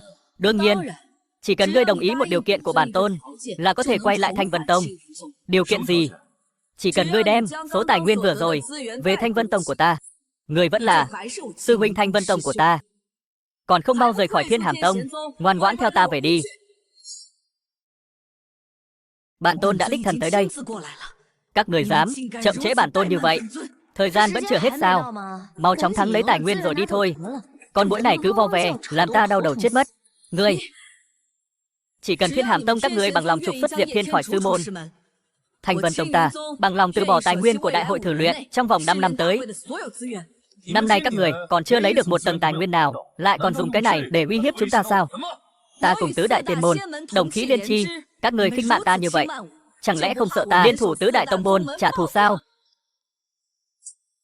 Bản tôn đích thần tới đây, tông chủ Thiên Hàm Tông các ngươi cũng không dám gặp mặt sao? Đừng kêu nữa, có kêu rát họng cũng vô ích, bởi vì ta là tông chủ Thiên Hàm Tông. Cô muốn ta quay về thì ta phải cảm ơn đái đức mà quay về sao? Nghịch đồ! Thanh Vân Tông ta cẩn thận bồi dưỡng ngươi bao nhiêu năm, ngươi lại một chút cũng không biết cảm ơn sao? Ta không biết cảm ơn. Cái gọi là cẩn thận bồi dưỡng của cô chính là để ta quay về ngủ chuồng chó, làm người hầu, ăn cơm thừa canh cạn để cho một con chó của Thanh Vân Tông cũng còn quan trọng hơn ta. Nếu không phải lúc trước ngươi khắp nơi nhằm vào tiểu sư đệ, cũng không cần phải sống ở nơi đó. Suy nghĩ 10 năm. Thôi được rồi, bây giờ ta không so đo với ngươi, chỉ cần ngươi chịu quay về, ta sẽ để cho Chí Phong nhường biệt viện lớn nhất cho ngươi. Được chưa? Cô nghĩ, bây giờ ta còn thiếu chút đồ này sao? Diệp Thiên, ngươi thà ở Thiên Huyền Tông, làm một con rối chỉ biết thu thập tài nguyên, cũng không chịu quay về với ta sao? Đúng vậy, ta thà làm con rối, cũng không muốn với Thanh Vân Tông các người có nửa điểm quan hệ. Ta thấy các người không phải muốn Diệp Thiên ca ca quay về, mà là muốn tài nguyên trong tay hắn thôi đúng không? Còn nói cái gì mà Thiên Hàm Tông xem Diệp Thiên là con rối? Ta thấy là các người coi hắn như con rối để thu thập tài nguyên phải không? Hắn mạo danh các người làm tông chủ Thiên Hàm Tông, vậy mà các người còn nói đỡ cho hắn. Ai nói ta mạo danh? Ta chính là tông chủ Thiên Hàm Tông. Diệp Thiên, đến giờ ngươi còn nói khoác. Nếu ngươi là tông chủ Thiên Hàm Tông, vậy tại sao bọn họ lại không tôn kính ngươi? Bái kiến tông chủ. Bái kiến tông chủ. Bái kiến tông chủ.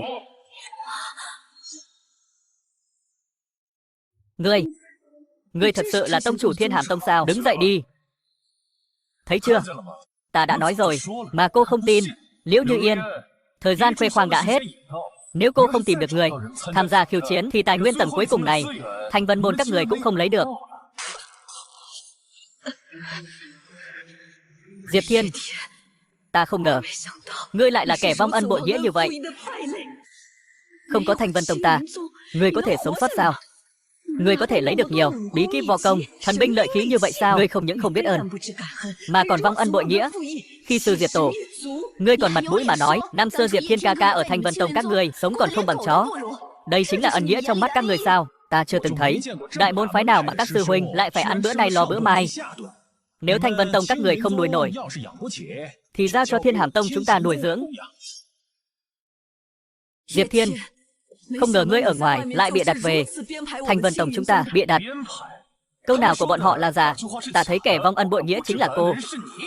Kẻ như ngươi nên bị trục xuất khỏi tiên môn. Bản tôn sẽ mở đại hội thẩm phán. Ta sẽ tại đại hội thẩm phán vạch trần bộ mặt thật của ngươi, để ngươi bị toàn bộ giới tu tiên loại trừ. Đại hội thẩm phán đã hơn 100 năm chưa từng được mở, nay lại vì một tiểu bối Thanh Vân Tông này mà phải khởi động lại sao? Diệp Thiên, ta khuyên ngươi nên nhận lỗi với sư tôn của ngươi đi. Đại hội thẩm phán này một khi được mở, tất cả quá khứ của ngươi đều sẽ bị điều tra ra, đến lúc đó sẽ bị ghi lại vào lịch sử. Vậy ngươi sẽ bị muôn đời nguyền rủa.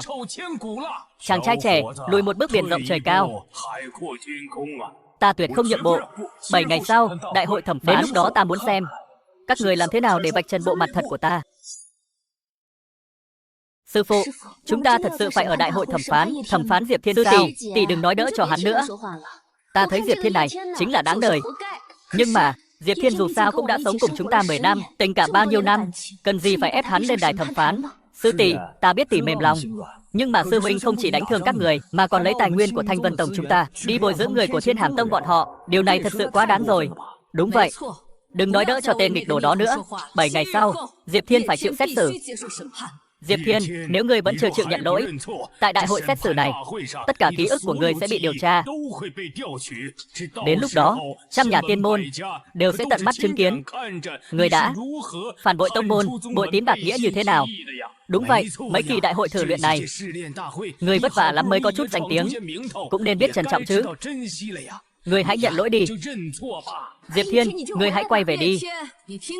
Chỉ cần ngươi chịu nhận lỗi, bổn tôn đại nhân đại lượng sẽ không so đo với ngươi. Ngươi vẫn có thể quay về. Tuyệt đối không, ngươi còn chấp mê bất ngộ thì chỉ có con đường chết. Ngươi dám chịu xét xử, ta nhất định sẽ cho mọi người nhìn rõ bộ mặt thật của ngươi. Được. Ta, Diệp Thiên, chấp nhận xét xử Liễu Như Yên. Còn cả các người, toàn bộ Thanh Vân Tông, đến lúc đó ta sẽ tại đại hội xét xử công khai bộ mặt thật của các ngươi cho mọi người biết. Ta tham lam, ta giả tạo. Các người có thể đưa đồ cho hắn An Chí Phong, tại sao không thể cho ta? Người cũng xứng so với tiểu sư đệ sao? Các người nói chuyện đừng quá đáng. Ta không thể so với hắn. Nếu đã vậy, ta có quay về Thanh Vân Tông hay không đều như nhau. Các người còn ở đây làm gì? Diệp Thiên, ta đã đích thân đến đây, ngươi còn được coi đòi tiền. Trong mắt người còn có ta, sư tôn này sao? Liễu Như Yên, không phải cô muốn ta bị trục xuất khỏi sư môn rồi sao? Ta giờ đã làm theo ý cô rồi. Cô vẫn chưa hài lòng sao? Ngươi. Ây sư phụ. Diệp Thiên, sao ngươi có thể đối xử với sư phụ còn dám gọi thẳng tên sư phụ? Ngươi thật quá đáng lắm rồi, đó là sư phụ của ngươi đó. Tranh thủ lúc ta còn đang vui vẻ, cút nhanh đi. Đừng ép ta đuổi người. Diệp Thiên, đừng tưởng ngươi lấy được vài tầng tài nguyên thì giỏi lắm rồi, dám đối xử với sư phụ như vậy. Ta thấy ngươi muốn ở đại hội xét xử 7 ngày sau, thân bại danh liệt. Ta hỏi lại ngươi lần cuối, ngươi có theo ta hay không? Trở về Thanh Vân Tông. Diệp Thiên, ngươi hãy về với chúng ta đi. Tài nguyên ngươi muốn, sư tỷ đều cho ngươi. Muốn quay về cũng không phải là không được. Tông chủ, ngươi thật sự muốn chấp nhận xét xử sao? Rõ ràng là bọn họ có lỗi với ngươi, vậy mà còn muốn xét xử ngươi. Cũng không biết mặt mũi sao lại dày như vậy. Kệ bọn họ đi. Đợi đại hội xét xử kết thúc, ta sẽ đoạn tuyệt quan hệ với bọn họ. Tông chủ, đại hội xét xử đã 100 năm rồi chưa từng tổ chức. Ngươi dù chỉ có một chút sai lầm đều sẽ bị bọn họ phóng đại vô hạn, bị những kẻ đó chỉ trích. Rất bất lợi cho ngươi đấy. Đúng vậy. Diệp Thiên, bây giờ ngươi muốn hối hận vẫn còn kịp. Diệp Thiên, sau khi tham gia đại hội xét xử, những việc ích kỷ mà ngươi đã làm trước đây sẽ không có chỗ dung thân. Ta khuyên ngươi nên ngoan ngoãn quay về. Chỉ có Thanh Vân Tông chúng ta mới có thể che chở cho ngươi. Diệp Thiên, không có Thanh Vân Tông thì không có ngươi ngày hôm nay. Sao ngươi có thể không nghĩ đến việc báo đáp? Diệp Thiên, trước đây là chúng ta sai, ngươi hãy quay về với chúng ta, bắt đầu lại. Cũng không phải là không thể, chỉ cần các người đưa hết những thứ đã cho tiểu sư đệ cho ta. Ta có thể cân nhắc bắt đầu lại. Ngươi đây không phải là thừa cơ cướp bóc sao? Đừng có quá đáng. Ta quả nhiên không nhìn lầm ngươi. Ngươi chính là một tên phế vật tham lam giả dối. Diệp Thiên ca ca, huynh quên bọn họ trước đây đối xử với huynh thế nào rồi? Với đám người này có gì mà phải nói? Huynh thật sự muốn quay lại Thanh Vân Tông sống những ngày tháng khổ sở đó sao? Nhưng mà nếu ta thật sự quay về với các người thì Thiên Hàm Tông của ta phải làm sao? Đương nhiên là trở thành chư hầu của Thanh Vân Tông ta. Bản tôn có thể thay người quản lý Thiên Hàm Tông. Các người cứ việc vui mừng đi, không cần tu luyện mà vẫn có thể đứng vào hàng ngũ tứ đại tông. Đó là phúc đức mà các người tu luyện từ kiếp trước, còn không mau quỳ xuống tạ ơn sư tôn. Tuyệt vời Diệp Thiên sư huynh, người cũng có thể về tông tu hành, mau nhận lỗi với sư phụ, mau quay về đi. Người muốn thôn tính Thiên Hàm Tông, người còn ra vẻ bị ủy khuất. Cái gì mà để cho lũ các ngươi mặt dày nói hết. Một cái tông môn nhỏ nhoi thôi, đợi đến khi ta mở đại hội thẩm phán, những kẻ như các ngươi sợ rằng đều sẽ bị tu tiên giả khinh bỉ. Còn dám nói năng ngông cuồng, ta dù là vĩnh viễn không tu tiên cũng sẽ không dính dáng đến Thanh Vân Tông các người. Thanh Vân Tông các người có một người tính một người, đều là rác rưởi. Ta nhìn thấy các ngươi liền thấy ghê tởm. Cút đi. Nghịch đồ. Tại đại hội thẩm phán, ta nhất định sẽ cho ngươi đẹp mặt. Nay các vị đồng đạo đều đã đến đại hội thẩm phán. Liễu Như Yên, ngươi chắc chắn muốn thẩm phán đồ đệ của ngươi Diệp Thiên sao? Phải. Thẩm phán một khi đã bắt đầu thì không thể dừng giữa chừng. Nó sẽ rút ra tất cả ký ức kiếp này, sẽ đem tất cả những việc làm trong đời này của hiển thị trong nghiệp kính đài. Những việc đã làm đều hiện ra trong nghiệp kính đài. Ngươi không hối hận. Ta không hối hận. Diệp Thiên ca ca sẽ không sao chứ? Yên tâm, không sao. Trước nghiệp kính đài, mọi tội lỗi đều không thể trốn thoát. Diệp Thiên, tất cả những việc đã làm trong đời này đều sẽ bị xét xử công khai. Chuyện này có phải hơi quá? Đại sư tỷ, tỷ quá mềm lòng rồi.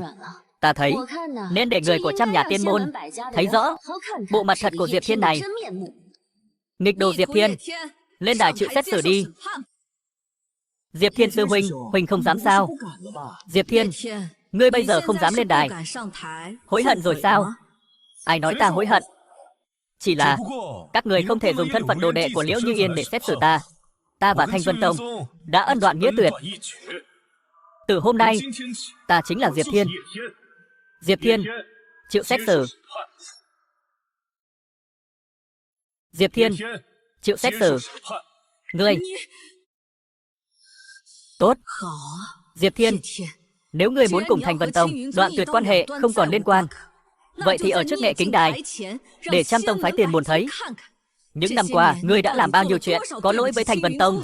Sau khi chịu xét xử, ta hy vọng sẽ không bao giờ gặp lại các người nữa.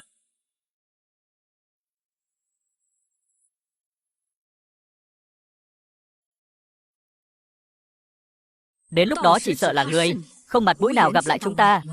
Nghệ kính đài mở, mọi tội lỗi sẽ không chỗ dung thân.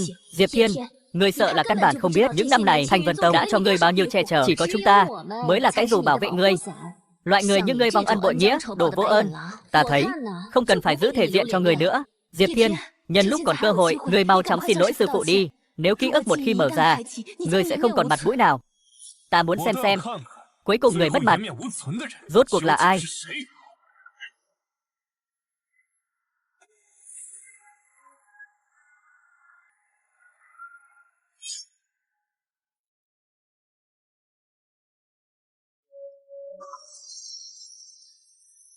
Đây là trong số tài nguyên lần này thu được một đạo khí tốt nhất. Diệp Thiên, vi sư sẽ tặng nó cho con. Diệp Thiên, chẳng phải ngươi nói ở trong tông môn chịu bao nhiêu ủy khuất sao? Đạo khí duy nhất trong tông môn, bản tôn đều tặng cho ngươi rồi. Ngươi còn gì không hài lòng? Đạo khí này ngàn năm khó gặp. Liễu Như Yên có thể tặng nó cho đệ tử của mình, đủ để chứng minh sự yêu thích của bà ấy dành cho nó. Tiểu tử nhà ngươi thật là không biết điều mà. Một đạo khí là đồ để khiến tu tiên giả thề chết trung thành rồi. Ngươi lại dám phản bội. Diệp Thiên, lần này ngươi bộ mặt thật vong ân bội nghĩa sẽ bị mọi người nhìn thấy. Thật sao? Chưa thấy đến cuối cùng. Ta khuyên các ngươi vẫn nên đừng vội kết luận. Diệp Thiên, mọi việc đã rõ ràng. Ngươi vẫn chưa chịu thừa nhận sao? Sao ngươi có thể phụ lòng tấm lòng tốt của sư phụ như vậy? Sư huynh, ngươi như vậy thật quá đáng. Bao năm ở Vân Môn Tông, ngươi đã làm tổn thương trái tim sư phụ. Nếu các người cứ khăng khăng nói đạo khí đã cho ta, vậy ta hỏi đạo khí đó rốt cuộc ở đâu? Mau, nhìn thứ trong tay hắn, không phải là đạo khí đó sao?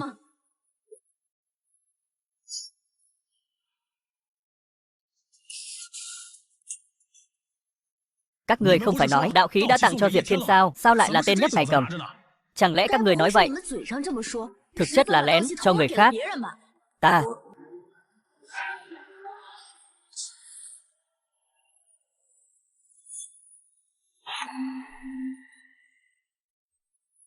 thật hâm mộ sư huynh Diệp Thiên, mới vào tông môn không lâu đã có thể nhận được đạo khí cấp bậc này. Không như ta, quá yếu. Diệp Thiên, lần này thu thập tài nguyên đúng là người ra sức nhiều nhất. Nhưng tiểu sư đệ của ngươi đến bây giờ vẫn chưa có một vũ khí tốt. Đạo khí này hay là tặng cho hắn đi. Nhưng cái gì? Người không lẽ ngay cả một đạo khí cũng không đỡ sao? Nhưng cái gì? Người không lẽ ngay cả một đạo khí cũng không đỡ sao? Tiểu sư đệ ngày thường rất kính trọng ngươi, bây giờ chỉ là một đạo khí thôi, ngươi không đỡ. Đúng vậy, Diệp Thiên, ngươi cũng quá nhỏ mọn. Ngươi còn muốn tranh với tiểu sư đệ. Ta không muốn tranh với tiểu sư đệ. Chỉ là... Thôi được rồi Diệp Thiên. Ngươi thân là sư huynh, còn khắp nơi tranh sủng với tiểu sư đệ. Vì chút đồ này, trước mặt bổn tọa, tranh tới tranh lui thành thể thống gì? Lần này đạo khí này, trước tiên tặng cho tiểu sư đệ. Ngươi hãy ở đây tĩnh tâm sám hối. Chúng ta đi. Ta không muốn tranh với tiểu sư đệ. Chỉ là Đây là sư phụ. Lần đầu tiên tặng ta quà.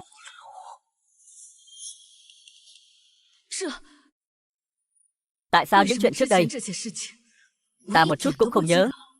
Có lẽ là chúng ta từ trước đến nay chưa từng quan tâm đến Diệp Thiên. Liễu Như Yên, đây chính là cái gọi là ân tình của cô đối với ta. Đây chính là cái gọi là cô coi trọng ta. Cũng chỉ là một đạo khí thôi. Lần này đúng là bổn tọa đã tặng đạo khí cho tiểu sư đệ của ngươi. Nhưng bổn tọa bình thường tặng cho ngươi còn ít sao? Những kim đan, tiền thảo, còn có linh dịch trợ giúp tu hành, không phải đều cho ngươi sao? Đúng vậy. Nhờ sư phụ cho ngươi những kim đan tiên thảo này, ngươi mới có thể trong thời gian ngắn đạt được thực lực này. Sư phụ tốt với ngươi hoàn toàn không nhớ. Chỉ nhớ đạo khí của chính mình bị cướp mất rồi. Đúng vậy. Đạo khí dù sao cũng chỉ là vật ngoài thân. Những linh đan này mới có thể nâng cao tu vi của bản thân. Đúng vậy. Không có sư phụ, làm sao ngươi có thể có được ngày hôm nay? Ngươi không biết ơn thì thôi, còn lấy tài nguyên của tông môn đi bồi dưỡng thế lực của riêng mình, chống đối sư phụ. Sư huynh, làm ngươi không thể vô sỉ như vậy. Không ngờ ngươi chỉ nhớ bản tọa những điều không tốt với ngươi. Những ân tình đó, chẳng lẽ ngươi đã quên hết rồi sao? Cô có ân tình với ta. Liễu Như Yên, cô có ân tình gì với ta? Đến bây giờ, ngươi vẫn chưa biết hối cải. Ta sẽ cho mọi người thấy ngươi rốt cuộc là người như thế nào.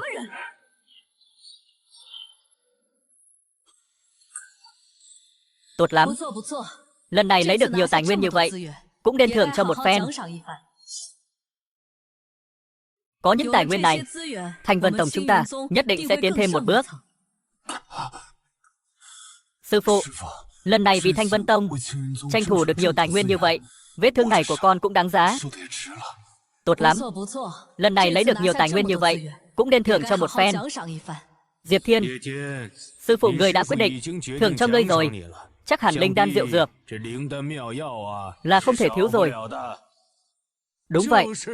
Sao ngươi có thể lấy tài nguyên rồi quay đầu lại bồi dưỡng thế lực của riêng mình chứ? Chuyện này chẳng phải là ăn cháo đá bát sao? Đây chính là cái gọi là có ơn với ta trong miệng các người sao? Cho dù Liễu Như Yên có lòng tốt, cũng sẽ không bố thí cho ta nửa phần. Sư huynh Diệp Thiên, huynh đã lấy của môn phái tài nguyên như vậy, lại đi khắp nơi tuyên bố chúng ta đối xử với huynh tệ bạc ra sao? Rõ ràng tài nguyên tốt nhất của môn phái đều ở trong tay huynh. Sao huynh có thể nói sư phụ như vậy? Được rồi, ta không nói nữa. Vậy các người tự xem đi.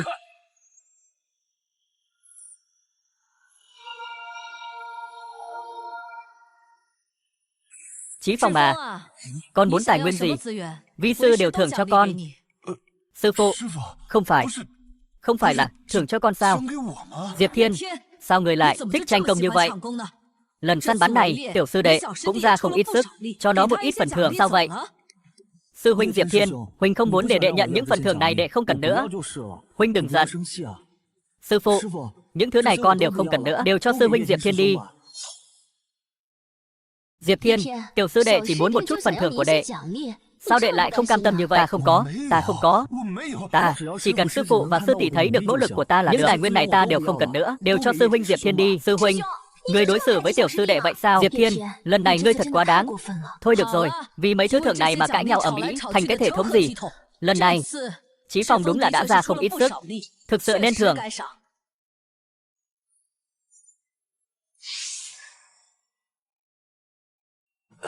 Sư phụ, số tài nguyên này, người phần lớn đều cho con rồi. Diệp Thiên sư huynh, huynh ấy sẽ không giận chứ? Ta, đủ rồi Diệp Thiên, người thân là sư huynh, đừng có nhỏ nhen như vậy. Hơn nữa, không phải còn một nửa sao? Sư huynh muội các người chia nhau đi. Diệp Thiên, tham gia một cuộc vây săn, ngươi lại có thể lấy được một nửa tài nguyên của cả tông môn. Ngươi vẫn chưa hài lòng sao? Ta thân là một trong những tông chủ tiên môn, tự nhận ta cũng không thể giao một nửa tài nguyên này cho một người.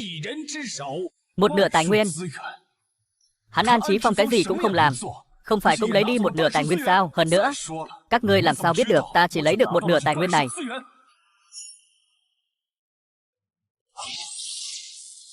Bản tôn sắp đột phá, cấp bách cần một ít linh dược phụ trợ. Cây ngọc linh chi này, bản tôn lấy trước đi luyện đan. Ta còn thiếu một ít linh thạch luyện chế bản mệnh pháp khí. Vậy số linh thạch này ta lấy. Ta cũng thiếu một kiện pháp khí. Vậy hỗn nguyên tháp này ta lấy. Nhiễm nhiễm sư muội, muội chọn trước đi. Vậy được rồi. Sư huynh năng lực cao như vậy, ta thấy cái này huynh cũng không cần dùng. Vậy ta lấy cái này vậy.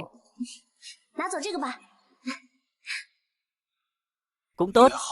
Coi như đây là quà sư phụ tặng ta, vừa đủ để chữa thương cho ta. Phải rồi sư huynh, chân linh sủng của ta bị gãy rồi. Ta thấy huynh cũng không cần dùng đan dược này. Hay là đưa cho linh sủng của ta đi.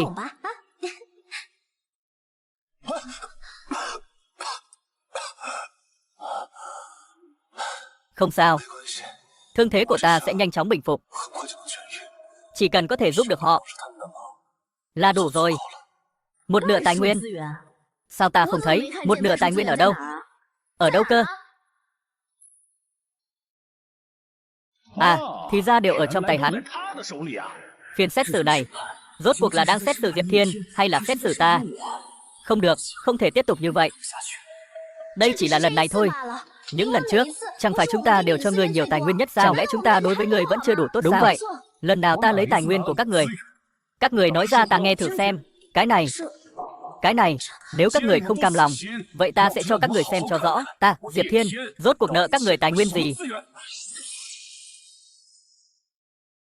Đây là bát quái kính ta tìm cho muội, rất hợp với muội. Lần trước người tặng ta hàng 3 kính rất nhanh đã nứt rồi. Người đừng nói là mua đồ Shopee để qua loa với ta chứ. Không phải. Ta đưa cho muội đều là linh khí thượng hạng. Được rồi. Phải rồi sư huynh. Nhiễm nhiễm sư muội, sao vậy? Trên người huynh là cái gì? Đây là linh dược trị thương của ta. Vừa hay dạo này ta có con linh sủng biếng ăn, chẳng chịu ăn gì cả. Vậy linh dược này ta lấy nhé. Nhưng mà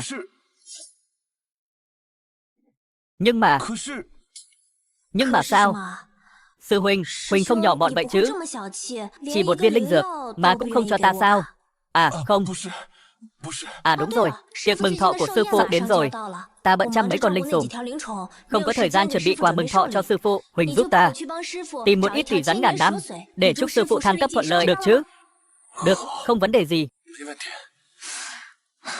Ngốc nghếch, giá mà có được nửa phần lanh lợi của sư đệ thì tốt rồi.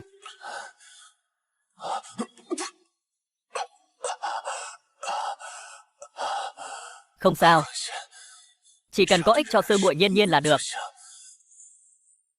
Các người đối xử với Diệp Thiên ca ca như vậy, trong mắt các người, chẳng lẽ Diệp Thiên còn không bằng một con chó của Thanh Vân Tông các ngươi? Đây là người nói ta lấy tài nguyên của Thanh Vân Tông các người. Ta không biết đó là thuốc ngươi dùng để chữa trị. Diệp Thiên sư huynh, xin lỗi. Lời xin lỗi này của cô đã quá muộn rồi. Ta chỉ là mấy viên linh dược thôi mà. Ta thấy hắn ta rõ ràng là đang giả vờ. Ngươi đừng để hắn ta lừa. Thật sự là giả vờ sao? Sao ta lại không nhớ ra? Trên người Diệp Thiên có tài nguyên gì là do chúng ta cho chứ? Sao các ngươi còn bênh vực hắn? Chẳng lẽ các ngươi quên lỗi lầm trước đây của hắn rồi sao? Ta nắm giữ kho báu của Thanh Vân Tông. Nếu hắn thật sự bị thương nặng, sao không đến cầu cứu ta? Ta không cầu cứu các người. Được lắm. Thanh Vân Tông là một trong tứ đại tiên môn, đệ tử nội môn, vậy mà lại nói dối, chở chén. Diệp Thiên, ngươi còn dám mắng ta? Ngươi ở Thanh Vân Tông 11 năm, ta cho ngươi ít tài nguyên lắm sao? Ta muốn xem ta thiếu ngươi tài nguyên gì.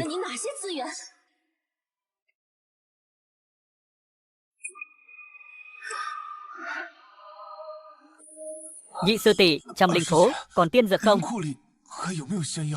Ta, Diệp Thiên, sư phụ trước đây cho ngươi nhiều tài nguyên như vậy, ngươi dùng hết nhanh vậy sao? Ngươi có phải quá tham lam không? Không phải đâu, nhị sư tỷ. Ta, được rồi, tông môn có nhiều người như vậy, những tài nguyên này phải chia đều cho mọi người. Ta không có dư cho ngươi. Nhị sư tỷ, ta, đủ rồi Diệp Thiên, ngươi nhập môn đã lâu. Ngươi nên nghĩ lại, xem làm thế nào để đóng góp cho tông môn, thay vì suốt ngày ở đây hút máu.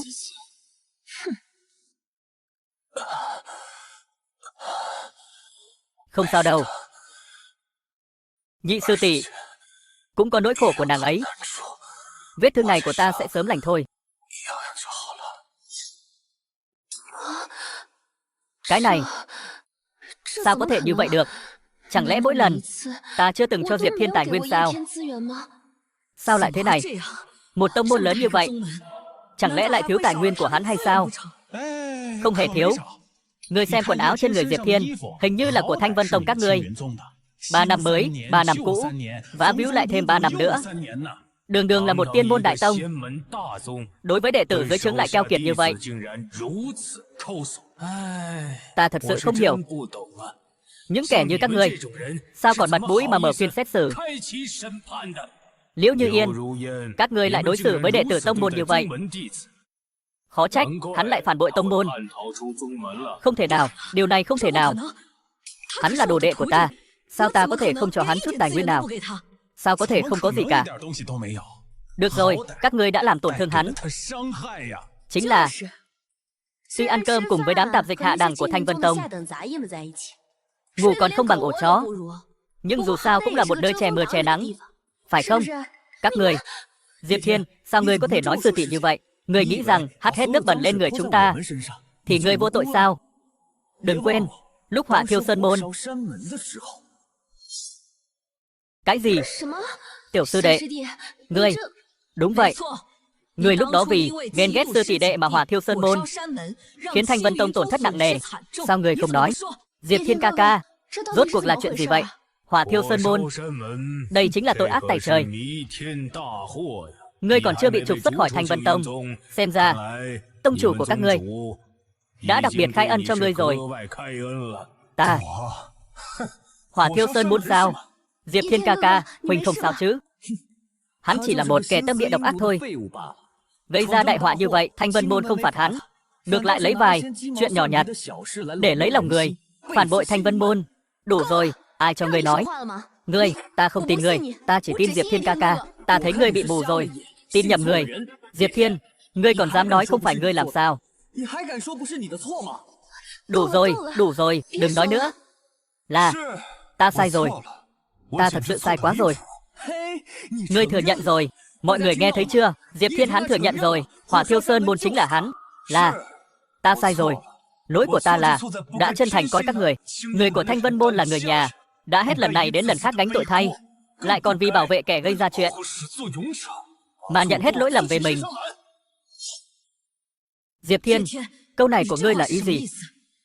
Chuyện năm xưa phóng hỏa thiêu dụi sơn môn cũng không phải ngươi làm. Chuyện này chẳng lẽ có ẩn tình gì sao? Ta thấy đúng là tên tiểu tử này phóng hỏa thiêu dụi sơn đó, hắn đã thừa nhận rồi. Chẳng lẽ các người còn muốn nói đỡ cho hắn sao? Diệp Thiên ca ca nói không phải là không phải. Huynh ấy không phải loại người như ngươi, kẻ lừa đảo miệng toàn lời dối trá. Sao lại khác với những gì ta nghĩ? Diệp Thiên chẳng phải nên bị mọi người xa lánh sao? Tại sao? Tại sao tất cả mọi người đều bênh vực Diệp Thiên? Thôi được rồi, dù sao hiện tại đã bắt đầu xét xử, thật giả thế nào xem là biết ngay.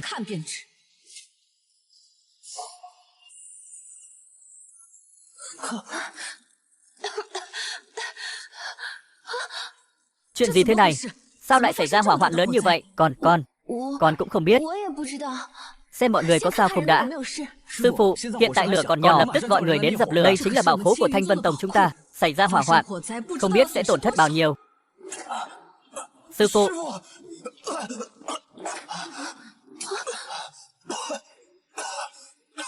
Diệp Thiên, sao ngươi lại ở trong đó? Diệp Thiên, sao ngươi lại ở trong đó?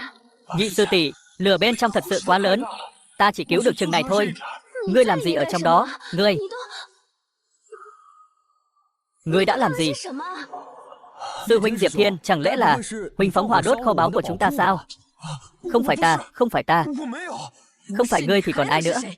Nếu ta tóm được hung thủ, tuyệt đối sẽ không dễ dàng tha cho hắn. Ta. Diệp Thiên, phóng hỏa đốt kho báu là chuyện lớn. Sao ngươi có thể làm ra chuyện như vậy? Sư huynh Diệp Thiên, chẳng lẽ là sư phụ đem tài nguyên lần này đều cho chúng ta mà không cho huynh, nên huynh sinh lòng đố kỵ sao? Ta không có. Không có. Lúc đó trong ánh mắt của huynh ta đều nhìn ra được. Là như vậy sao? Ta không có.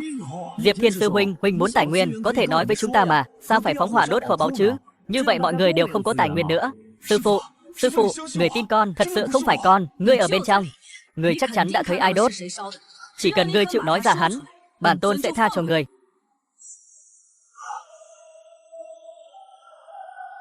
Là con. Là con. Sư phụ, con sau này sẽ không cần tài nguyên trong tông môn nữa. Như vậy sư huynh sẽ không sinh lòng oán hận, làm ra chuyện gì ngốc nữa.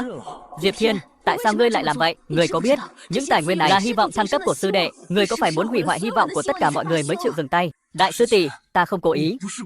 Nghịch đồ, sao ta lại nhận một đứa đồ đệ nghịch ngợm như ngươi? Sư phụ, con thật sự không cố ý. Ngươi tha thứ cho con đi. Vậy tại sao lúc nãy ngươi lại nói dối? Nếu không phải tiểu sư đệ vạch trần ngươi có phải còn muốn lừa gạt cho qua chuyện không? Đủ rồi, ta không muốn nghe ngươi giải thích nữa. Hỏa thiêu bảo khố, phải phạt. Ngươi hãy ở đây tĩnh tâm sám hối đi. Chúng ta đi.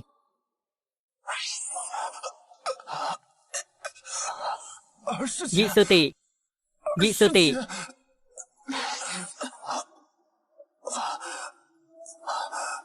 Không sao đâu.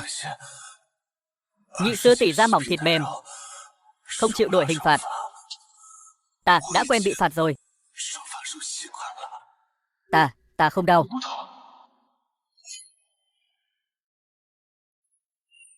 Bây giờ còn muốn truy cứu trách nhiệm của ta. Nhị sư muội, năm đó vụ cháy lớn là do ngươi.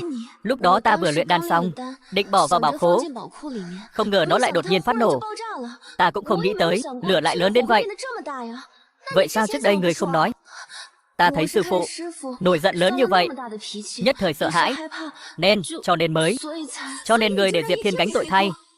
Dù sao hắn cũng đã nhận rồi, nếu ta nhận nữa, cả hai chúng ta đều bị bắn. Ích kỷ thì cứ nói là ích kỷ, nói năng đạo mạo. Đúng vậy, nhìn Diệp Thiên bị phạt, một câu cũng không dám nói, thậm chí cầu xin cũng không dám.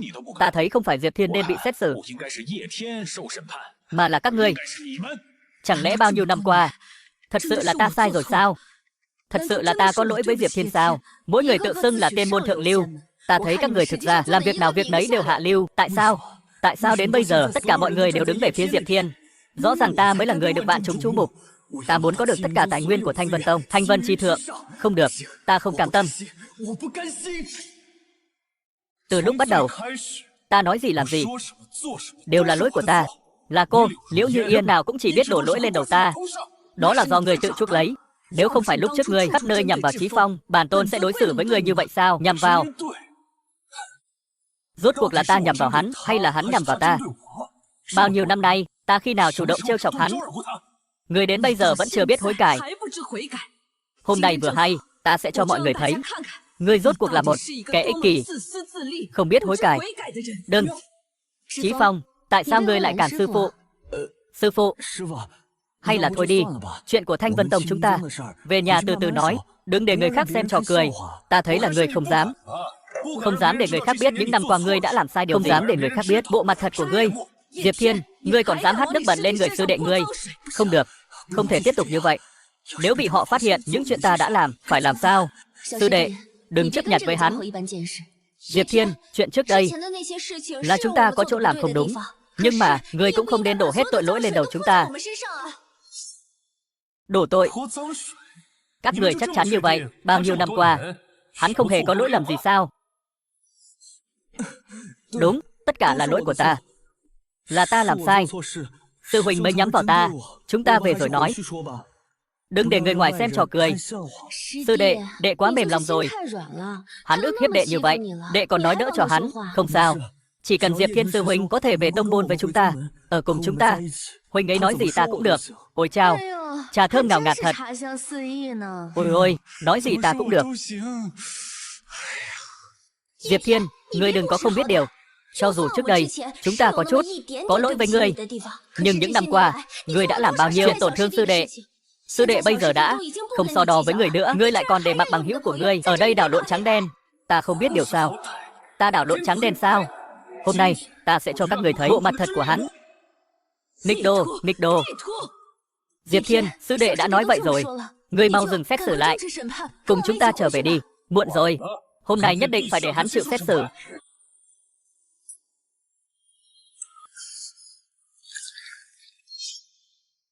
Muộn rồi, hôm nay nhất định phải để hắn chịu xét xử.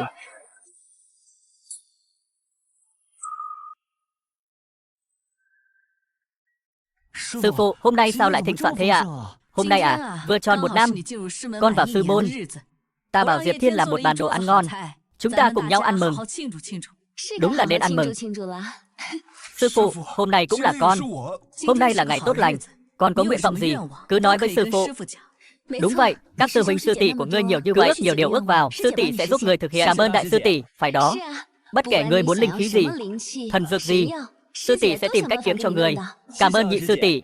Còn ta nữa, tuy ta không có nhiều tài nguyên như họ, nhưng ta có vài con linh thú tư chất khá tốt. Nếu người thích, ta sẽ tặng hết cho người. Cảm ơn tiểu sư tỷ. Từ nhỏ ta đã mồ côi cha mẹ, may mà có mọi người bên cạnh, ta mới có thể sống vui vẻ như vậy. Sau này, con chính là người nhà của chúng ta. Những gì còn thiếu thốn lúc nhỏ, sau này chúng ta nhất định sẽ bù đắp lại cho con. Đúng rồi, còn có Diệp Thiên. Đúng rồi, còn có Diệp Thiên. Sư phụ, con đây, con đi lấy rượu vi sư chuẩn bị mang lại đây. Hôm nay chúng ta cùng nhau chúc mừng. Ồ, còn đứng ngây ra đó làm gì? Đi. Bảo ngươi làm chút việc mà cứ lề mề, có ích gì chứ? Được, ta đi ngay. Đi ngay đây. Đúng vậy, ngươi có nhiều sư huynh sư tỷ như vậy, hãy ước nhiều điều ước đi, sư tỷ sẽ giúp ngươi thực hiện. Nhưng mà hôm nay cũng là ngày ta được sư phụ nhặt về năm thứ 2 rồi.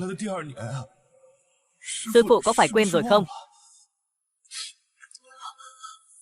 Không sao đâu, chỉ cần được ở bên cạnh sư phụ và sư tỷ, ta đã rất vui rồi. Sư phụ, rượu đây ạ. Sao chậm vậy? Việc nhỏ này cũng không làm được. Đây là rượu, hoa đào sư phụ tự tay ủ cho con. Mau nếm thử đi. Cảm ơn sư phụ.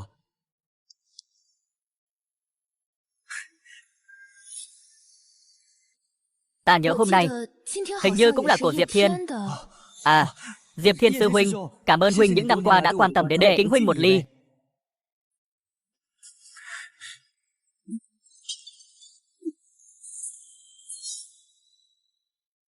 Diệp Thiên sư huynh, cảm ơn huynh những năm qua đã quan tâm đến đệ, ta kính huynh một ly.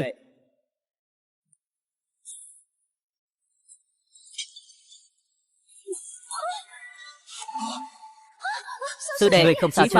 Người không sao chứ? Sư phụ, con không sao. Diệp Thiên, người đã làm gì?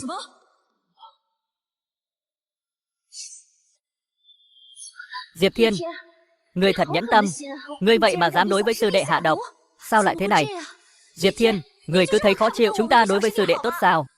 Sư tỷ, đừng trách sư huynh. Nhất định là vết thương cũ của ta tái phát. Nhanh, cho hắn uống.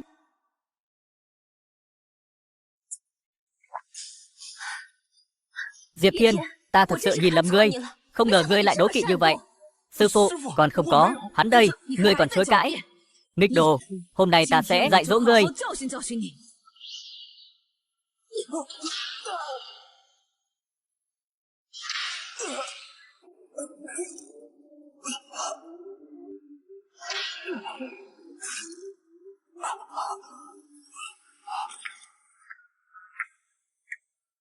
Chiêu này hắn lần nào cũng có. Lần nào hiệu quả cũng tốt như vậy. Không biết là hắn diễn giỏi, hay là các người đều không có đầu óc. Không biết là hắn diễn giỏi, hay là các người đều không có đầu óc. Diệp Thiên sư huynh, ngươi nói bậy bạ gì? Ngươi đầu độc đồng môn, còn dám nhục mạ chúng ta. Diệp Thiên, ngươi nói với sư tỷ một câu thật lòng. Cho dù ngươi thực sự có hạ độc, chỉ cần ngươi nhận lỗi, chúng ta đều sẽ tha thứ cho ngươi. Đúng vậy, Diệp Thiên, ta thừa nhận chúng ta trước đây có chỗ xin lỗi ngươi. Chỉ cần ngươi và sư đệ nhận lỗi, chúng ta có thể bắt tay làm hòa, bỏ qua hiểm khích trước đây. Bảo ta với loại rác rưởi này, bắt tay làm hòa, bỏ qua hiểm khích trước đây. Mơ đi, ngươi. Diệp Thiên, ngươi đừng nhất sai tái sai. Diệp Thiên, sư đệ, khắp nơi vì ngươi suy nghĩ, ngươi vậy mà còn dám vu oan hắn. Với loại người ích kỷ như ngươi, không có gì để nói, cứ tiếp tục xét xử đi. Nghịch đồ, sư đệ ngươi cũng không trách ngươi, chỉ muốn ngươi một lời xin lỗi, ngươi cũng không chịu sao? Bản tôn dạy ngươi nhiều năm như vậy, khi nào dạy ngươi ích kỷ như vậy, chết không hối cải. Sư phụ, sư tỷ, thôi, hay là đừng xét xử nữa. Sư huynh nói sao ta cũng được, ta không quan tâm, ta quan tâm. Vậy thì tiếp tục xét xử, để các người xem, rốt cuộc là ai ích kỷ. Ngươi vậy mà lừa ta. Con không có, còn chối. Cái gương này, rõ ràng, triệu hồi ra tội của ngươi. Ngươi còn dám nói dối, An Chí Phong. Ngươi còn chưa thừa nhận là ngươi tự hạ độc hãm hại ta. Chẳng lẽ trước đây chúng ta vẫn luôn trách lầm Diệp Thiên? Sư đệ, đệ nói gì đi chứ? Sư đệ, đệ có nỗi khổ tâm gì sao? Còn có thể có nỗi khổ tâm gì nữa? Sự thật rõ ràng bày ra trước mắt rồi. Các người vẫn không chịu tin sao? Liễu Như Yên, năm đó ngươi vì tên tiện nhân này đã đánh mắng Diệp Thiên ca ca thế nào? Bây giờ đúng sai đã rõ. Chẳng lẽ tên đồ đệ này không cần chịu chút tội nào sao? Được rồi, ta muốn nghe chính miệng nó nói. Ta thuốc độc này của thật là ta tự hạ. Ngươi cuối cùng cũng thừa nhận rồi. Tại sao ngươi lại tự hạ độc? Tại sao lại hãm hại Diệp Thiên? Ta có nỗi khổ tâm. Ta chỉ là không muốn Diệp Thiên sư huynh làm ta bị thương nữa, cho nên ta mới muốn dùng cách này để sư phụ trừng phạt hắn một chút. Trừng phạt một chút. Một roi xuống da chóc thịt bong, hai roi xuống trọng thương. Nếu không phải hắn mạng lớn, sợ là đã hồn phi phách tán rồi. Đây chính là cái gọi là trừng phạt một chút của ngươi. Ta quan tâm. Vậy thì tiếp tục xét xử, để các người xem rốt cuộc là ai ích kỷ. Ta nhớ, hôm nay hình như cũng là của Diệp Thiên. Diệp Thiên sư huynh, cảm ơn huynh những năm qua quan tâm đến ta. Ta kính huynh một ly.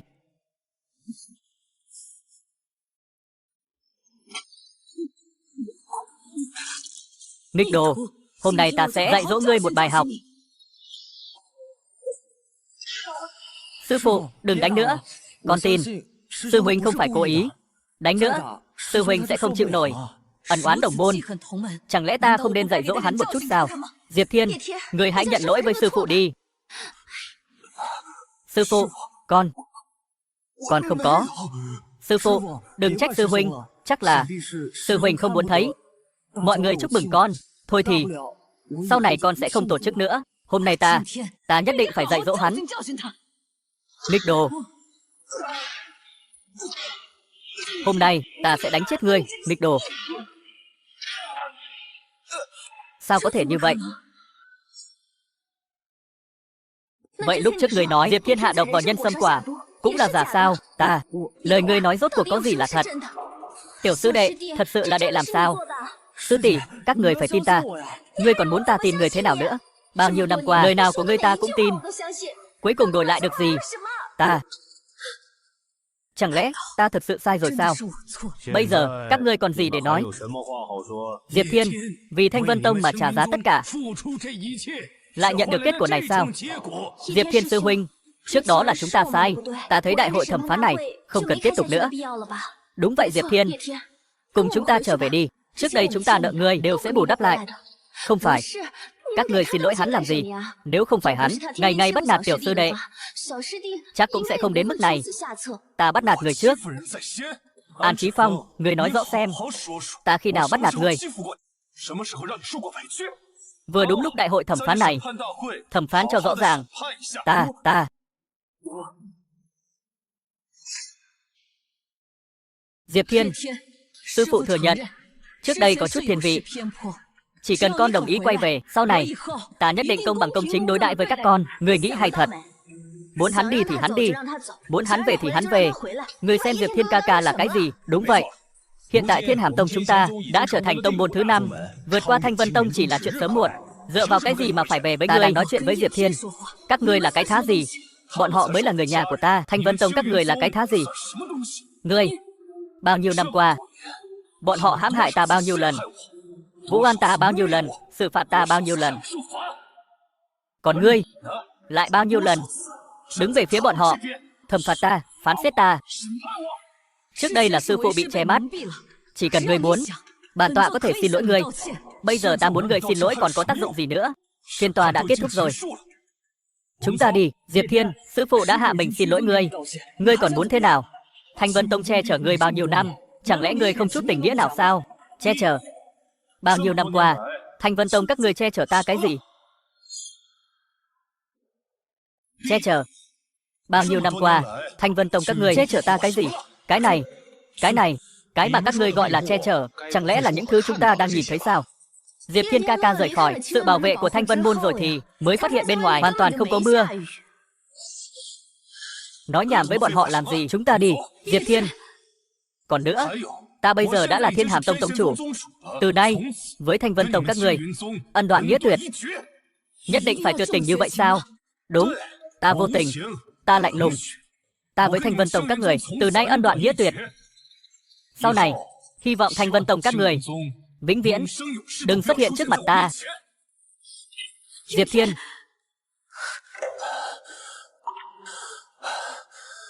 May mà ta còn cứu được những bảo bối này của sư phụ. Ngũ Lôi Tiên, của đại sư tỷ, chú Nhàn Đan, linh khí của tam sư tỷ, còn có tiểu sư muội.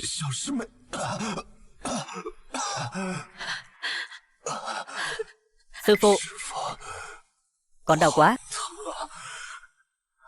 Khi nào người mới nhìn con?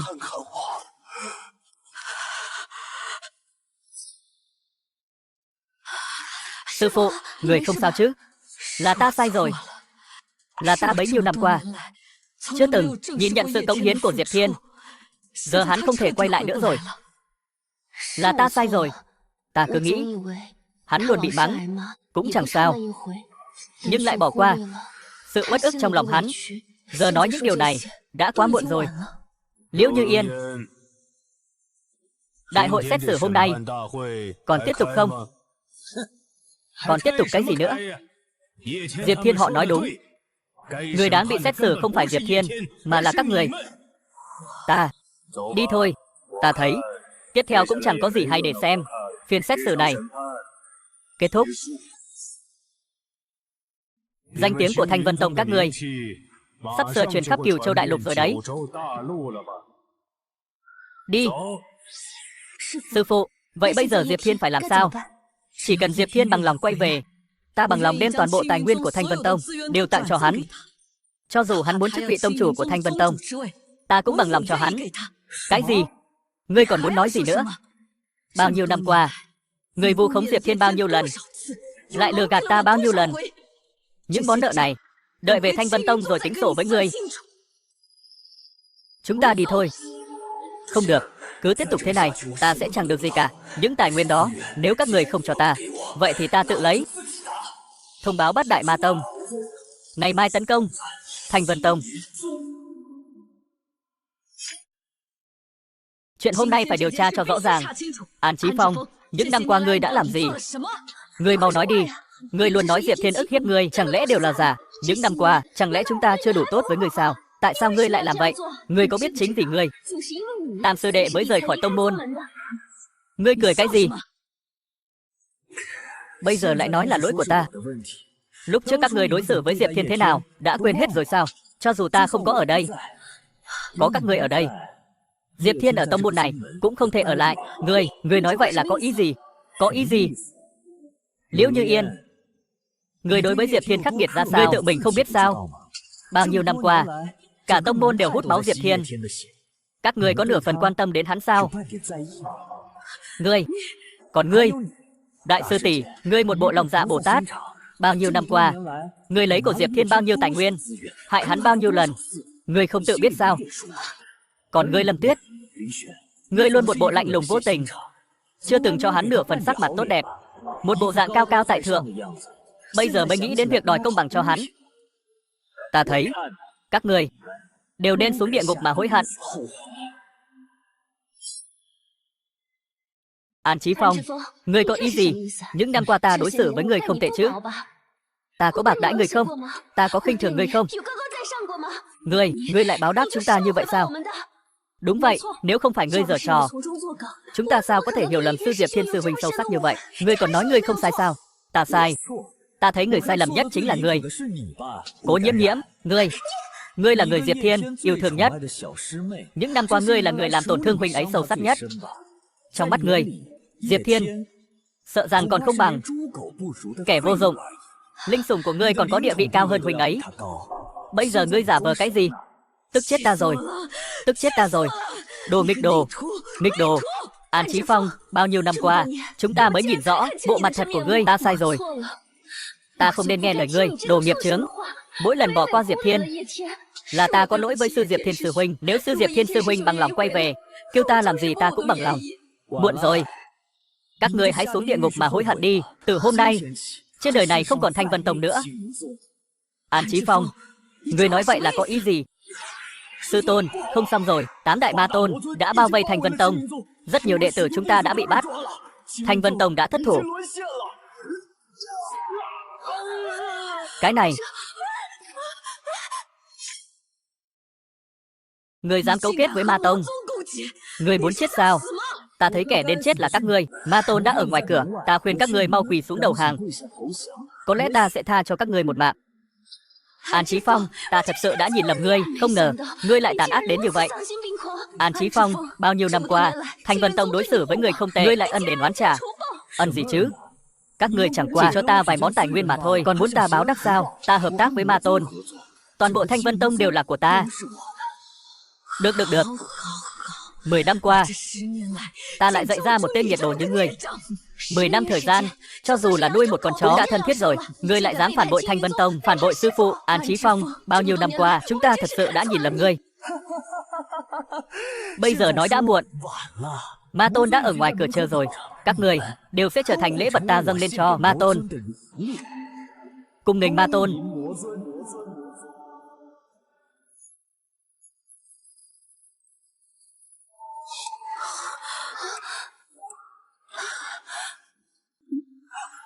Diệp Thiên, sao lại là ngươi? Diệp Thiên, sao lại là ngươi? An Chí Phong và An Chí Phong, ta quả nhiên không tính sai. Ngươi lại cấu kết Ma Tông, vây công tiên môn. Diệp Thiên, sao ngươi lại tới đây? Diệp Thiên ca ca,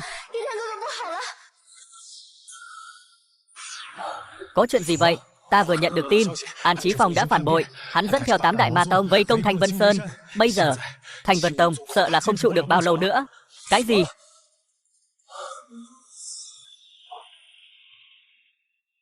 Họ tự làm tự chịu. Liên quan gì đến ta? Diệp Thiên ca ca, huynh thật sự không định đến đó chi viện họ sao? Thanh Vân Tông bọn họ có liên quan gì tới ta? Vậy được rồi, vậy chúng ta cũng mặc kệ. Thanh Vân Tông dù có diệt môn cũng không liên quan đến chúng ta. Liễu Như Yên và Tô Nhan Nhi cho dù có chết, bị ma tồn bắt đi, chúng ta cũng mặc kệ. Không được.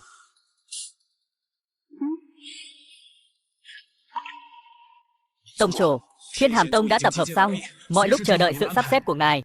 Họ đối với ta bất nhân, ta không thể đối với họ bất nghĩa. Ta sẽ cứu bọn họ lần cuối, coi như tình cảm bao năm qua một lần chấm dứt. Xuất phát, đi tới Thanh Vân Tông. Chỉ cần ngươi quay về, chúng ta bắt đầu lại, được không? Chỉ tiếc là quá muộn rồi. Nghe cô nói câu này, ta thấy ghê tởm. Đây là lần cuối ta cứu các người. Tình nghĩa với các người đã chấm dứt hoàn toàn. Tự lo liệu lấy. Mong rằng các người ăn mì tôm không có gói gia vị mới bù đắp được 1% tổn thương của ta. Diệp Thiên, ta sẽ quay lại. Bây giờ, đến lượt ngươi. Không, sư phụ. Đệ tử bị ma ám. Sư phụ, tha cho con. Muộn rồi. Tất cả là do ngươi mới gây ra chuyện này. Giờ là lúc thành lý môn hộ.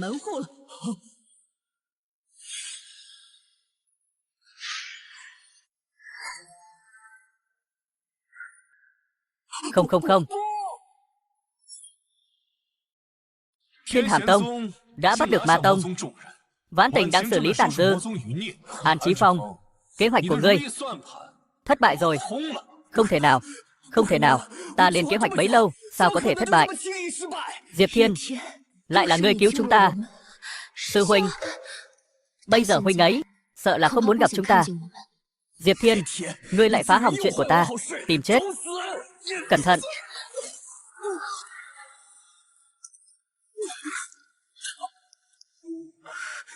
Diệp Thiên, ngươi không sao chứ? Sư phụ đã sai rồi. Chỉ cần ngươi quay về, sư phụ cái gì cũng đáp ứng con. Sau này, sư phụ nhất định thương con thật nhiều, yêu con. Cái gì cũng cho ta. Cô có biết câu này ta đã đợi bao nhiêu năm không? Đúng vậy. Con muốn ngôi vị tông chủ, ta đều có thể truyền vị cho con.